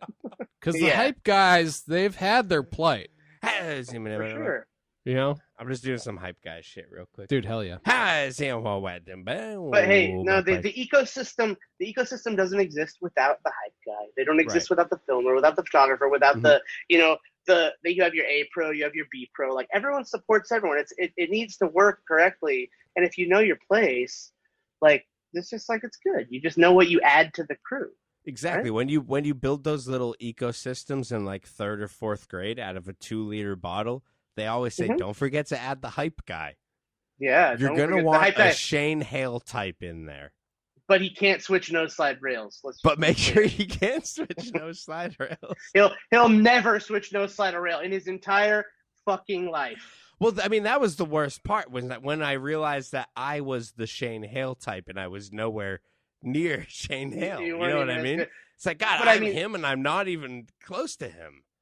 But I mean, in defense, like, he's next to Andrew Reynolds, you know, and you're next to talented skaters, but I'm just saying, like, he kind of has to, like, step it up, right? Like, I mean, no offense to the crew, you know, I'm just saying, like, if you watch Reynolds frontside flip at 20, you're like, well, I can switch nose slide. I'm gonna switch nose slide this fucking rail because I gotta be this guy, right? I could frontside flip, switch frontside flip at least a 19. Tom could backside heel a 5. Oh, for sure, all day. For sure, all day backside heel 5. In the studio right now, I would love to fucking. Dude, if we had a 5 if that Primo 2-stair was a 5-stair right behind us, I'd be fucking backside heel flipping it right now, right in front of you. Back heel's a fucking. That's a tough trick. That's I've back heeled once on flack. I'm not a heel flipper though. Are you a heel flip kid, Tom? You know, I wouldn't say I am, but I was thinking about it earlier today. Actually, I was like, you know what? A lot of the tricks that I do are mostly heel flip based. But no, I'm not your Lindsey Robertson. No, you still do the kick flips. I don't consider you the heel flip guy, even though you can heel flip. Yeah. No, definitely not the heel flip guy. But I feel like my stronger tricks are heel flip variant. Well, I feel like to be the heel flip, I always call it the heel flip kid because I feel like you earn that name when you're a kid, right? You become the heel flip kid, and you're only a heel flip kid if you can't kick flip. I feel like you're only like if you can't go because there are some kids. There's always a kid in your crew. It's like they never learned to kick flip, but they can heel flip shit out of your crease. Oh like, yeah. And that was, and it wasn't as cool. It wasn't as like in vogue. You know, it wasn't as hot. But I think I don't know. There's respect. Lindsey Robertson put a lot of heel flip kids on the map. I think. Oh yeah. Oh, absolutely. Like mad respect. Before him, it was not like there wasn't a lot of cool heel flippers. Like he actually may have been the first like heel flip dude. Yeah. Well, Zero, like at the time, Zero was like the kingmaker company. They could like put anyone new on Zero you knew was going to be hot shit, and it was like Zero put on a heel flip kid like with glasses. Like, what is this? And then he they was put like him on this Mystery. What is that? And they switched him over to the sister company that was from Detroit Rock City. And they're using Moby. Yeah, I love that they use the mystery. Well, it's fucking insane. Just the mystery. Band from Detroit Rock City. That's so good. But Zero, I always thought was taken from the fucking Smashing Pumpkins shirts. So I thought it made sense at the time too. I was like, oh, so you got Smashing Pumpkins and you got the Kiss cover band from Detroit Rock City. That's your vibe, yeah. It's all rock and roll based companies, and I remember the mystery thing came out. I thought like. I couldn't for the life of me be like, and again, I fucking love Jamie and I liked Zero Mystery and all that, but I was like, no, he didn't. That's not just the thing from the movie. There's another reason that exists. And I was like racking my brain to be like, wait, why? Where did he find this at? Or where did he think of this? Or what is this inspired by? That can't be just the thing from the movie. And then years later, I was like, I think it's just the thing from the movie. Like, yeah, I think still do too. Oh no, like he saw it and was like, oh, that's cool. Let's just make that a board brand. Which nothing wrong with that. But I was like, I couldn't no, he would never just watch the fucking Detroit Rock City movie and make a skate brand. And you're like, maybe he would. I don't know. Yeah, I think you're giving Jamie Thomas, a.k.a. the chef, a little too much credit there. I think he definitely watched Detroit Rock City and then said, that is a board company name right mean, I can't fault him. I watched Cabin Boy, made a brand off of that. So Yell exit Chris Elliott. There you go. Shout out Chris Elliott. We should start every show out with a shout out to Chris Elliott. That's what I'm saying. Let alone a yell exit, Hey, you know what? I just want to take this opportunity to plug a new podcast coming out. It's actually a Marvel podcast. Really? Yep. This is real.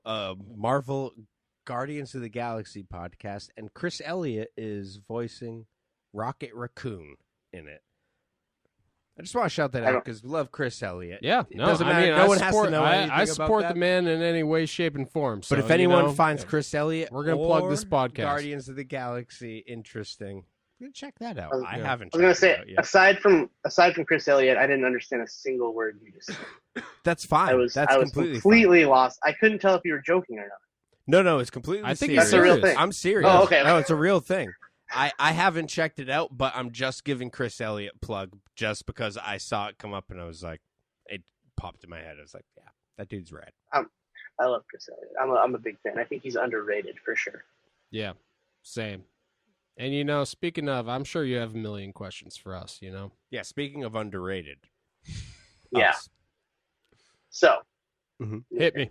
Think about my questions. So, guys, I don't have any fucking. I don't know. I came on here fucking drunk and confused. I don't know what I'm doing. Oh, that's perfect. That's exactly how we want our guests. Hey, we ask all of our guests that question, okay? Oh, yeah. All right. So, I already asked if either of you guys are heel flip kids, which is going first skate videos for both of you. What's the first skate video? Well, let's do this. First skate video you ever saw, first skate video you ever loved. I like that. For both. I like that. First video I ever saw was Thrasher 911 Emergency, which might have been the clip that featured Rob Oliveira that I was mentioning earlier in the podcast. Yeah. Your destiny. Yeah. And, also just yell exit to my brother Todd Murray for being the heel flip kid because he couldn't kick flip. No, he could kick flip, but he sucked at him. But he could double heel flip. Ooh. So the heel flip kid was good at doubles. I feel like I knew a kid who couldn't kick flip but could double heel flip. Yeah, isn't that weird? In the crew. Yeah. It's interesting. So all right, Thrasher 911 One Emergencies was the first one that I saw. And it must have been because you got it free with the subscription to Thrasher, at the time. Yeah. But the first one that I loved that was actually legitimate video, and I gotta say I'm lucky for this, was Welcome to Hell. Because I mentioned on the Duffel podcast, I bought Evol, Still Life, and Welcome to Hell at the exact same time at a surf shop on the Cape.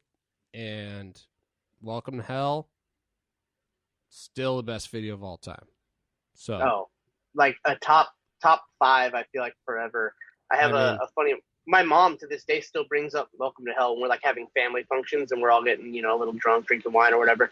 She'll be like, "Oh my god, what was the skate video with the balls in it that you always used to watch? Remember the one with the balls?" And they would just show that guy's balls all the time, and I was like, "Oh, Welcome to Hell," because Ed Templeton's balls are in it for like a half a second. Yeah, my mom somehow is like fixated on the balls. She's always like, "Oh," she does it like every time, like she didn't just do it 3 months ago. Wait, what was the skate video with the balls? That's the that my mom does at the same time where I'm like, oh, she's like, what did you do last night? I was like, oh, I went over to the Fancy Lad house. She's like, oh, is that the one where they're all shitting in the backyard? And I'm like, that was for one day back, like it was like 9 years ago at this point, and it was one person. Like it happened once. In her head, it's like, oh, is that the place where everyone's shitting in the backyard? Like, no.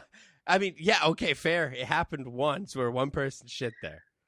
Yeah, that's a good mom move. The classic mom move. They got to grasp onto that. I hijacked the question. So, Tom, what's your first skate video you saw? First video that you loved that you watched a lot? First skate video that I actually watched happened to be the Coliseum '99 video.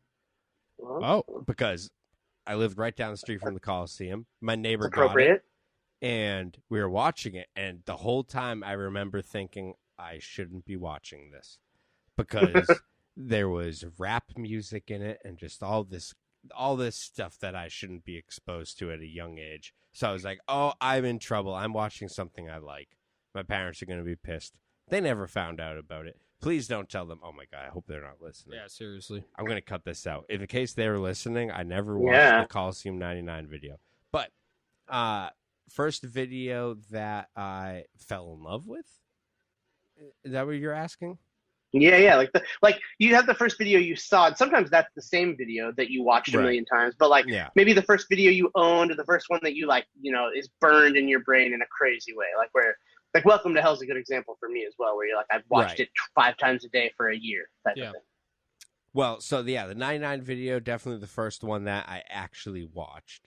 But the one that is burned in my brain as like the most influential one would be the PJ video, because I had other videos before that, but that one was next level shit, and all like a bunch of people that was like, oh, I know that dude. Oh, I know where that is, and it's just like fucking, that changes everything when it's like people that you actually have are tangible, it's like, oh, I've seen that dude. Like, oh, I go to school with that person, it almost feels like them on this weird level, or you're like, oh shit, they're from our town, like they're fucking doing this thing, and it's it hits it's way different than watching a video in like fucking California or something where you're like, oh yeah, that's like, I've never seen spots that look like that, But when it's shit happening, it's like, oh, I know that's like down the street from my aunt's house. Like, I know where it is,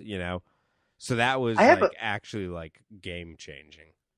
I have more questions about that video. Where are those out ledges that PJ skate? They're little like foot high out ledges off like a 3 or 4 stair, and they kind of round off at the end. You know what I'm talking about? Wait, he skates those, and then he hits like a little like bench ledge right after it. Is that the one you're talking about? Maybe. I want to say they were in Boston. There's a bunch of them like next to each other in a row. Oh, you're talking about the Somerville ledges. So they're all rounded. They go like that. It's like a 3-stair, and then there's a ledge going like that. Yeah. Those are gone. But that was at Somerville High School, and that was in the Hot Chocolate Tour. Yep. Yeah, they all skated them at the same time. The synchronized skating. They skated those like, I think the same night after the day that Ty Evans harassed and threatened a 14-year-old boy, which was cool. Wow. Yeah, red. Yell exit red. Yell exit red. Also, yell exit Ty Evans. We see you. Wait, can I hear the story? I mean, you can't just leave me hanging. What happened? Why did he yell at the Was this your 14-year-old filmer? Oh, I wish, dude. I mean, he might have actually been only like 13 at the time, honestly. All right, Tom, tell him the story. Jeez. All right. Well, there used to be. Are you familiar with the website Wheelbite at all? Yes. Do you remember that? Yeah, I know of it. Yeah. So that was an old like skate forum, kind of like slap-esque message boards. Yeah. But essentially, when the chocolate team came into town to like film Hot Chocolate, obviously everyone went to like Boston so we could partake in it. And we had a friend with us who was like 13, 14, who was one of the people that wrote reviews on Wheelbite. Gotcha. And somehow, essentially through someone else fucking ratting him out, Ty Evans found out who had written it. And upon finding out that it was a fucking 13-year-old kid, rather than be like, oh, it's a 13-year-old kid, he fucking like went all like so fucking hard in on him, like yelling at him, like fucking like seriously, like fucking like chocolate dudes like holding him back and shit. And it's like a bunch of like 14-year-old kids sitting on a ledge just like, what the hell's happening? It's like some kid wrote a fucking like, it's like 50% sarcastic like review on Chomp, and you fucking took it to the nuts, dude. Like, god damn. Wow. That's crazy that those things stick with you for so long, like it fucking That I can't even. I mean, he must have been having a rough time. Who knows? Oh yeah, no, absolutely, I'm sure. But it was just insane. And as like a fucking 14-year-old kid, it's like, because obviously even the kid who wrote the review, like fucking, like idolizes Ty Evans. You know, it's just like. Oh, and this is like beginning internet age shit too, you know? Yeah. So like, I want to write this like snarky review. Yeah, this was wheelby.net, mind you. It doesn't even feel. It didn't feel real then. There was no internet consequence. I feel like at that point, because I have those times where like I do dream of like the Jay and Silent Bob like situation where I get to like beat the shit out of like an internet troll, right? Like because I have one thing that skate fans. I mean, there's a lot. I am like on the fucking tip of the iceberg as far as like easy to be mean to people in skating, you know. But like when you're like, I hate to come back to the fat thing, but when you're just like fat on camera, it's fucking a very easy open season, right? So it's like there are comments in the barracks is the worst. Like I've hosted some like barracks segments over time, helped them out. I've been there. They're like, oh, you host this thing, you can talk on camera. I'm like, sure. It is like phenomenal the type of shit people say, and I still to this, like, even as I get old, I think as I get older, I want it more. Like I think I'm prepared to like whatever, get charged for it if I need to, as long as the person's an adult. Like I don't want to beat up a child, but I definitely want to beat the shit out of someone who called me fat on the internet, or called one of my friends fat on the internet, or said something mean to someone because of something in that. Like I think I just need to do it once, and then maybe I'll be good. But like, it's like fucking like. You know, people drop a comment like, "Oh, this fat piece of shit should jump off a bridge," and you're like, "Good lord!" It is like it's the harshest level. I'm like, you know what? I'm gonna throw you off the bridge, and I'm gonna jump in after you and fucking kill you when we're in the water. Like it makes you go to this really dark place where you're like, "Ooh, you just made me into a worse person than you somehow." Like this is dangerous. But yeah. I hope one day to have the opportunity to, you know, do hate that speech. To someone. It's a powerful thing. It tells you. But it turns you into a bad person. Yeah, it really does. And you know, you shouldn't stoop to the level. You can't fight. You don't want with fire. But, can I just once though? Yeah, maybe once. You don't want to get down to Ty Evans. But Matt, what is your favorite? What was your first video / first video that made an impact on you? The first video I ever saw was the Transworld Cinematographer video. Interesting. Where each cinematographer had their own segment or whatever. Yeah. And they had that really weepy song in the intro. It was like, "I am the cinematographer," which is a little on the nose, but it was cool. And then the first video. What about that was on the nose? And then, all right, how much time do we have? Not much. So yeah, first video I ever like owned and watched repeatedly was probably Misled Youth. That was the one that I went to the skate. I knew it was coming or had just come out, and I was like, asked my dad, like, please, can I go to the skate shop and buy this video? Like I don't even know what chores I did or yard mowing or something, you know, like $20, and went and bought Misled Youth and then just watched it on loop. And then Welcome to Hell came shortly after that, which was older, but got it from a friend. But yeah, Misled Youth for me was a big one. It was that is a big one. That is a big one. And talk about the close-up filming on that video. Oh my goodness, fucking. That's true. That's true. They really I've always get in appreciated. there. Jamie is a kind of a pioneer of like cut out all the bullshit and just get close to the action, right? So also very punk to fucking move that expensive camera equipment straight into the action like that, you know? Sure. You don't get it without like, that's fucking just be like, fuck it. Like if we lose the equipment, like whatever, we get the shot, you know? And it's funny because after that, then I found like more tech skating stuff, and like I think I always vibed with the Zero video a little more as far as like the styles and stuff. But then the tech skating stuff, I vibed with the trick selection, where I was like, oh, I want to learn, like, I've been working on a nose slide nollie flip for 17 years now, and I've done like two halves of one where I landed like on my tail. Like I'm still not quite there where I've done one, but I've like every now and then like that's my dream, is to do like an Osiris video, like line starting trick. Yeah. But like you look at, my dream was never to skate a handrail. I think maybe I just thought that would never even happen, you know, but I always liked those videos, you know, Zero and Toy Machine to start, and then later transition into like Girl and Chocolate and stuff. But Misled Youth was that cover where they're all walking all cool, and that cross-process photo like down the street in some North County San Diego suburb. Like something about it was spoke to my Arizona heart, I guess. Well, I always wonder, with those things, if they had to go out, wrangle up the team, and had to actually have a photo shoot for that cover for that day, or if it was just random that they actually just got that photo, But I would like to think that they were like, all right, we got to shoot a photo of the team. We're walking down the street. Yeah, I'm assuming a wrangle situation. The odds of that photo coming without someone trying to make it happen seem really unlikely. But hey, the odds of us, the especially Earth all existing lined are up, unlikely. especially all lined up like that. Yeah, all perfectly like that. Yeah, it was definitely. But they just look tough. Yeah, my last question though is, what's your actual favorite video of all time? And it's fine if it is also is Misled Youth. No, well, sorry, Jamie. No, I don't think Misled Youth is my favorite of all time. Fuck, I don't even know, man. That's a really hard question. I'm trying to think of the video that I would keep coming back to and watching a lot. And it might actually be, it's a Transworld video for sure. I think it's between Sight Unseen, The Reason, and Modus Operandi. That like era of Transworld videos were like my favorite things. So Modus, I think, is probably my favorite video. That Modus and like Mike Carroll in there, and it was good. I was gonna say that's probably my favorite Transworld video. I gotta say, I love your pronunciation of Modus Operandi. How did I get terrified every time I say that word? I don't know how the fuck to say it. No, it was perfect. Operandi. No, you said no. The way you said it initially was very natural and perfect. Oh, so I was in my head when I said it. I was like, is this the right way? Modus Operandi. But I think there's something. I love that fucking hyper tech. That was Ty Evans' like peak, like fucking edit to the music shit. Absolutely. And that's like, so it was like the skate video equivalent to like math rock.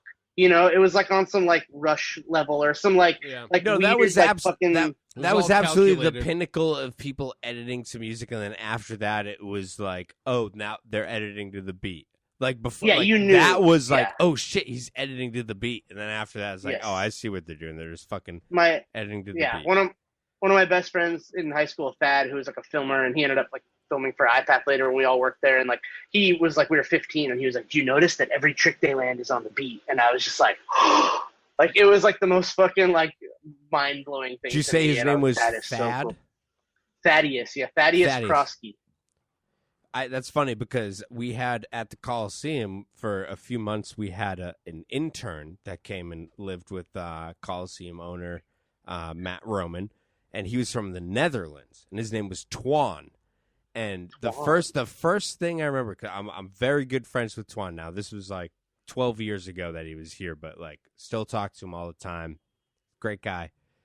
But like one of the first things I heard him say, we were watching. I forget what it was. It was fucking Kalis was in it though. And it might have been the DC video. I don't know, but I feel like that was past Twan's time. Whatever it was, they were editing everything to the beat, and he was like, that's interesting. When the skateboarder lands, the music is on the beat. He's like, I've never seen that before. And it was fucking hilarious. It was so good. Such dry wit and broken, but better English than any of us could speak. It was fucking beautiful. I like the concept of like, for me, when I first heard it, I remember just being like, oh my God, I was like freaking out. Like it blew my mind. And I love when people can so dryly express something that really like made you like the opposite of dry. You're just like, what the fuck? I don't even get it. And they're like, the skateboarder lands on the beat. It's really like, oh wow, nice yeah. Yeah, this is like, all like completely just fucking like formulated. You're right. Yeah, and it's so like that's probably a more proper response. But some people just don't have that like level of like what the fuck, and you're just it's nice to hear people come to the same conclusion as you and just be like, huh. I think it's that your whole European vibe though, you know. Yeah, it's very very dry and unimpressed. Respect. I mean, why would they be? It's that calculated craft work vibe. It's that calculated craft work vibe. He was thinking about the Autobahn. You can't blame him. Yep. It's true. Tom, your favorite video is probably Flip Sorry? Favorite video of all time? Is that what you're asking? Yeah, I was just guessing. It was a shot. Oh yeah, you didn't even answer the second half of the question. Oh wait for the favorite. Well, no, because I said the first one I saw was the '99 video, and the one that was the most influential. Oh yeah, you said PJ Lad. I forgot. Both Coliseum videos, coincidentally. Both coincidentally Coliseum videos, but I think both. I mean, The first one just happened to be the first one. Yeah. I live right down the street from the Coliseum. How could it not be? Yeah, no, it's true. It's funny to me. That's such a mythical time and place. Like I watched that video in skate shop in Arizona, and it was like just this weird thing where like that's a skate shop video, and you're like, wait, that's another skate shop video from like Phoenix or something. I'm like, no, it's in Boston, and it was like the concept didn't even make sense to me. Like, why is the skate shop from Boston's video cassette here in Tempe, Arizona? Right. I was like, what? And it was just this fucking like total mind melt in my like 12-year-old brain or however old I was, and it was just very I don't know, you guys, there's a good scene builder out there. I feel like fucking a lot of great people came from that video. We owe a lot to Matt Roman and Artie Vagianos. I'd say. I mean, yeah, you have a vision to make a shop video that's as good as any sort of board company video, and you know, it could be done. They proved it. And I mean, if you got people like fucking PJ Ladd and Ryan Gallant and Alexis Sablone and Jeremy Rogers and Colin Fisk and Dave Vey and Dave Happy Armsden and Baby Schizo, aka Sean Tracy, and let's not forget big happy fan, dude. All right, real quick. Steven Southey Moran, but real quick, dude, Dave Armson, Happy, best, absolute best skater, absolute, like, that's the kind of dude that comes on a session and you're just like, oh man, I'm just gonna sit down and fucking watch. His smile is forever treat burned in my brain. So it's fun. It's crazy how videos from your, and actually when you said favorite, that's actually a close second probably for favorite video. PJ's part in that is one of the only parts to this day that I'll like go back and watch on YouTube probably like a couple times a year, right? You're just like, you like think of something and you're like, oh, I just need to watch PJ's part again. The song, the part, everything. You're just like, and Alexis too. Like I've watched the Alexis part probably 200 times. Like it's fucking, I mean, she's my probably current favorite skateboarder, honestly. Like pro category, because you have different categories for favorite skaters maybe, but like legit pro category, she is, I think, one of the people doing the coolest skateboarding right now and just like doing shit for skating that's rad. So it's pretty insane that was 20 years ago that she put that part out, right? Was it 20 years now officially or almost? 18, yeah. So 2003 will be 20. Oh shit. That's gonna have to start arranging I thought it was a 2002. reunion. 2002? Oh yeah, I guess because that's the shirt, right? Yeah. Yep. All right, so we're 1 year away. You gotta get the anniversary capsule ready to go. We're gonna have to hit up Yell Eggs of Brian Leary. It's true, and we're gonna have to put on a screening, and we'll invite you. You'll have to invite Heath. You'll have to invite Tim Robinson, and we'll invite all the homies. Yeah, it's gonna be a hell of a invite party. the professor. Yeah, we'll get everyone that you invited me on the podcast, so you could get to the premiere, and then we'll make it all happen. You know about LA? It's all networking, all right. It's all you know, man. It's fucking like network. But like we had to talk to this guy about Modus Operandi for like 2 hours, but maybe we'll get Tim Robinson on the podcast. And we spent a solid 20 minutes on the pronunciation of Modus Operandi. I love that. Was it Mark Johnson's ender that was a varial heel nose grind? And I'm just wondering because if it is sick. That's fucked. But I love that it was just at some random shitty skate park. Wait, no. Oh no, that was, I know the clip you're talking about. I think he did it, or was his ender nose grind nollie heel on? His ender was on DWP benches, the gray marble benches at the Water and Power building in LA. But he did have the varial heel nose grind on the shitty skate park box that was in the park. Okay, that was.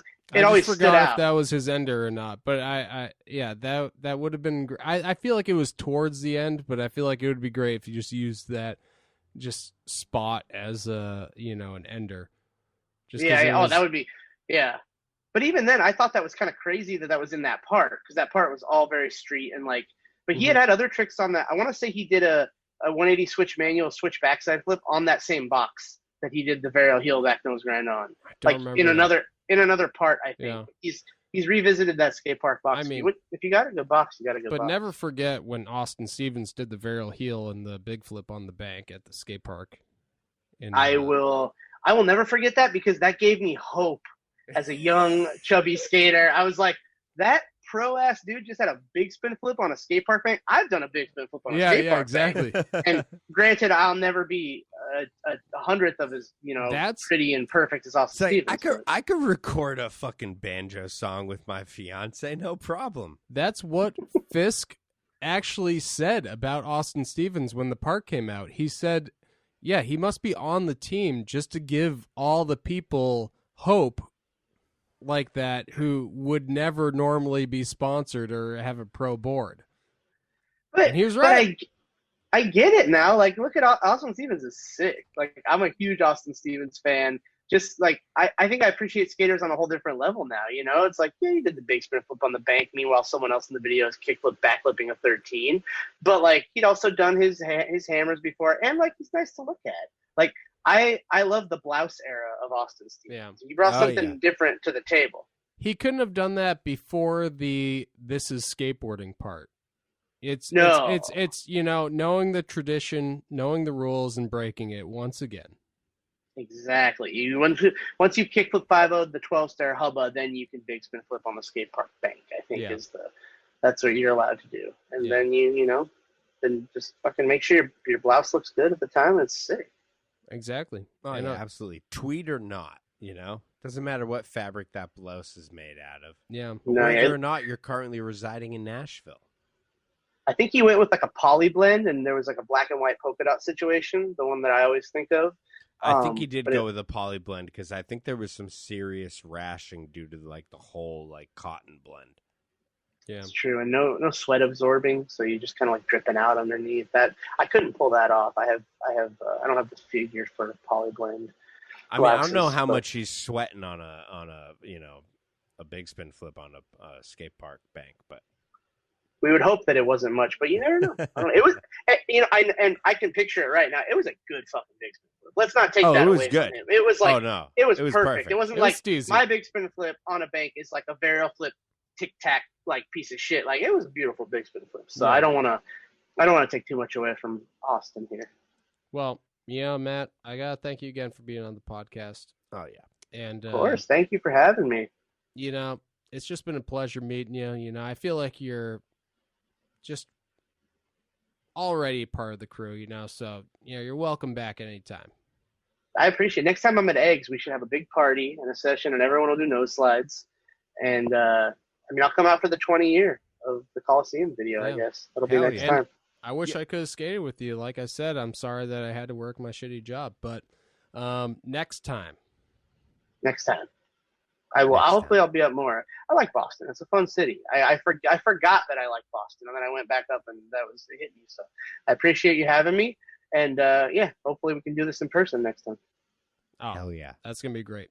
That's gonna be a good one, dude. In person's really nice. You're gonna be able to be in the studio with us. I can't wait. Like, that studio's beautiful. The 2-stair back there, or 1-stair. What is it? Any stairs? It looks like it might be a 2-stair. I haven't gone back to count it, but I'll check in later. I'll text you. It'll be cool. Yeah, hit me up with it. Thank you. I'll let you know. It's just so you know what kind of tricks you want to throw down.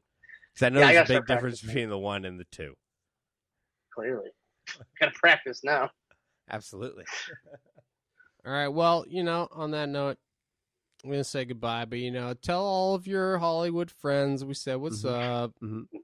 Invite him on the podcast. Yeah, tell Tim Robertson, in particular, say, hey, thanks for that podcast.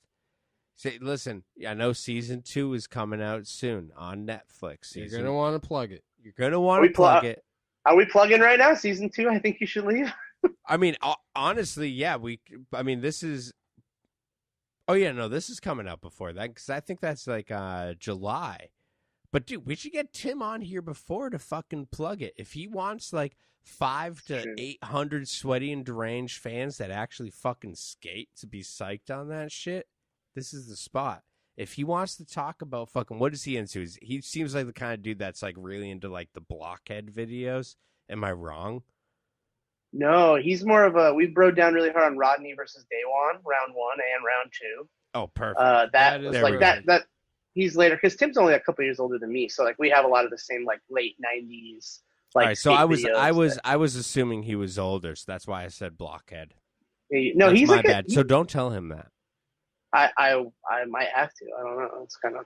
But That's he's fine. like a. I'm convinced I could fight him. It's cool.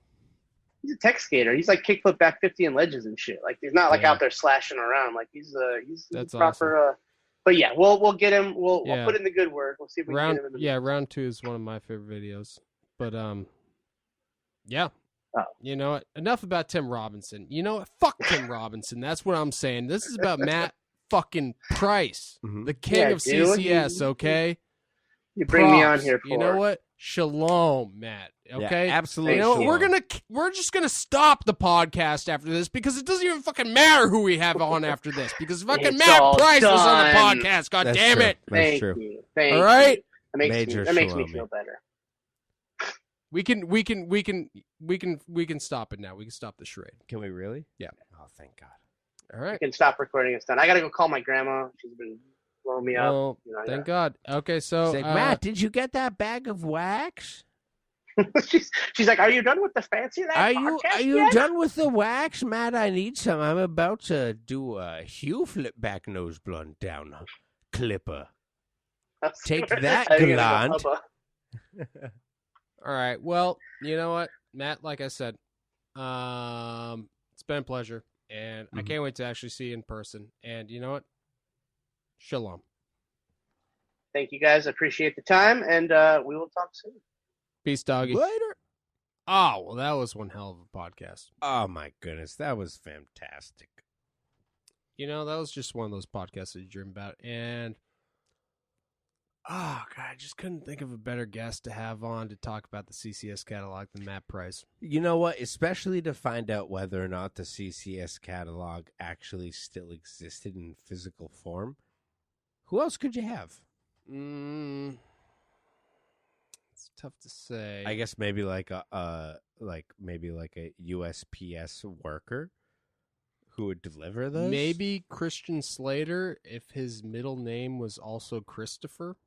Oh, I assumed you were going like a Gleaming the Cube direction, but you were strictly going off initials. Yep. But yeah, no, probably no. He probably would have been a good one. Yeah. You know, now that we've had him on the podcast, and he knows that we just had him on the podcast to, you know, actually, you know, climb the ladder, and we're going to be inevitably all, you know, superstars soon and have just be swimming in cash and just, you know, have so much money that we don't even know what to do with it because we'll have superstars on the podcast and people will be paying us exorbitant amounts of money to be trying to mention their product on the podcast. Cha-ching, cha-ching, I just want to take this opportunity to tell all the people that have supported us the entire time, fuck off, because I don't need your goddamn support anymore because I'm fucking rich, bitch. Yeah, we got the real money coming in now. That's right. We got Yeah, we sold out, as some would say. That's right. And we get that real money. We got that real money now. We don't give a fuck. No, I don't give a fuck about that real money, except I do give a fuck about the fact that I have it now, and I am thoroughly enjoying that. Dude, fuck yeah, dude. That's fucking sick. Yo, Bigzo, you think we should just fucking peace out of here and go enjoy this money? Dude, now that we're fucking rich preemptively, right, we can do whatever the fuck we want. Yo, it's that CCS money, though. This is CCS? This is CCS money. This is CCS money. All right, bro. Well, you know what I always like to say. That's CCS money. Until next time. Oh, right. Oh, wait. Until next time. Wait. What? Keep on rocking in the free world. Oh, shit. There it is. Yeah.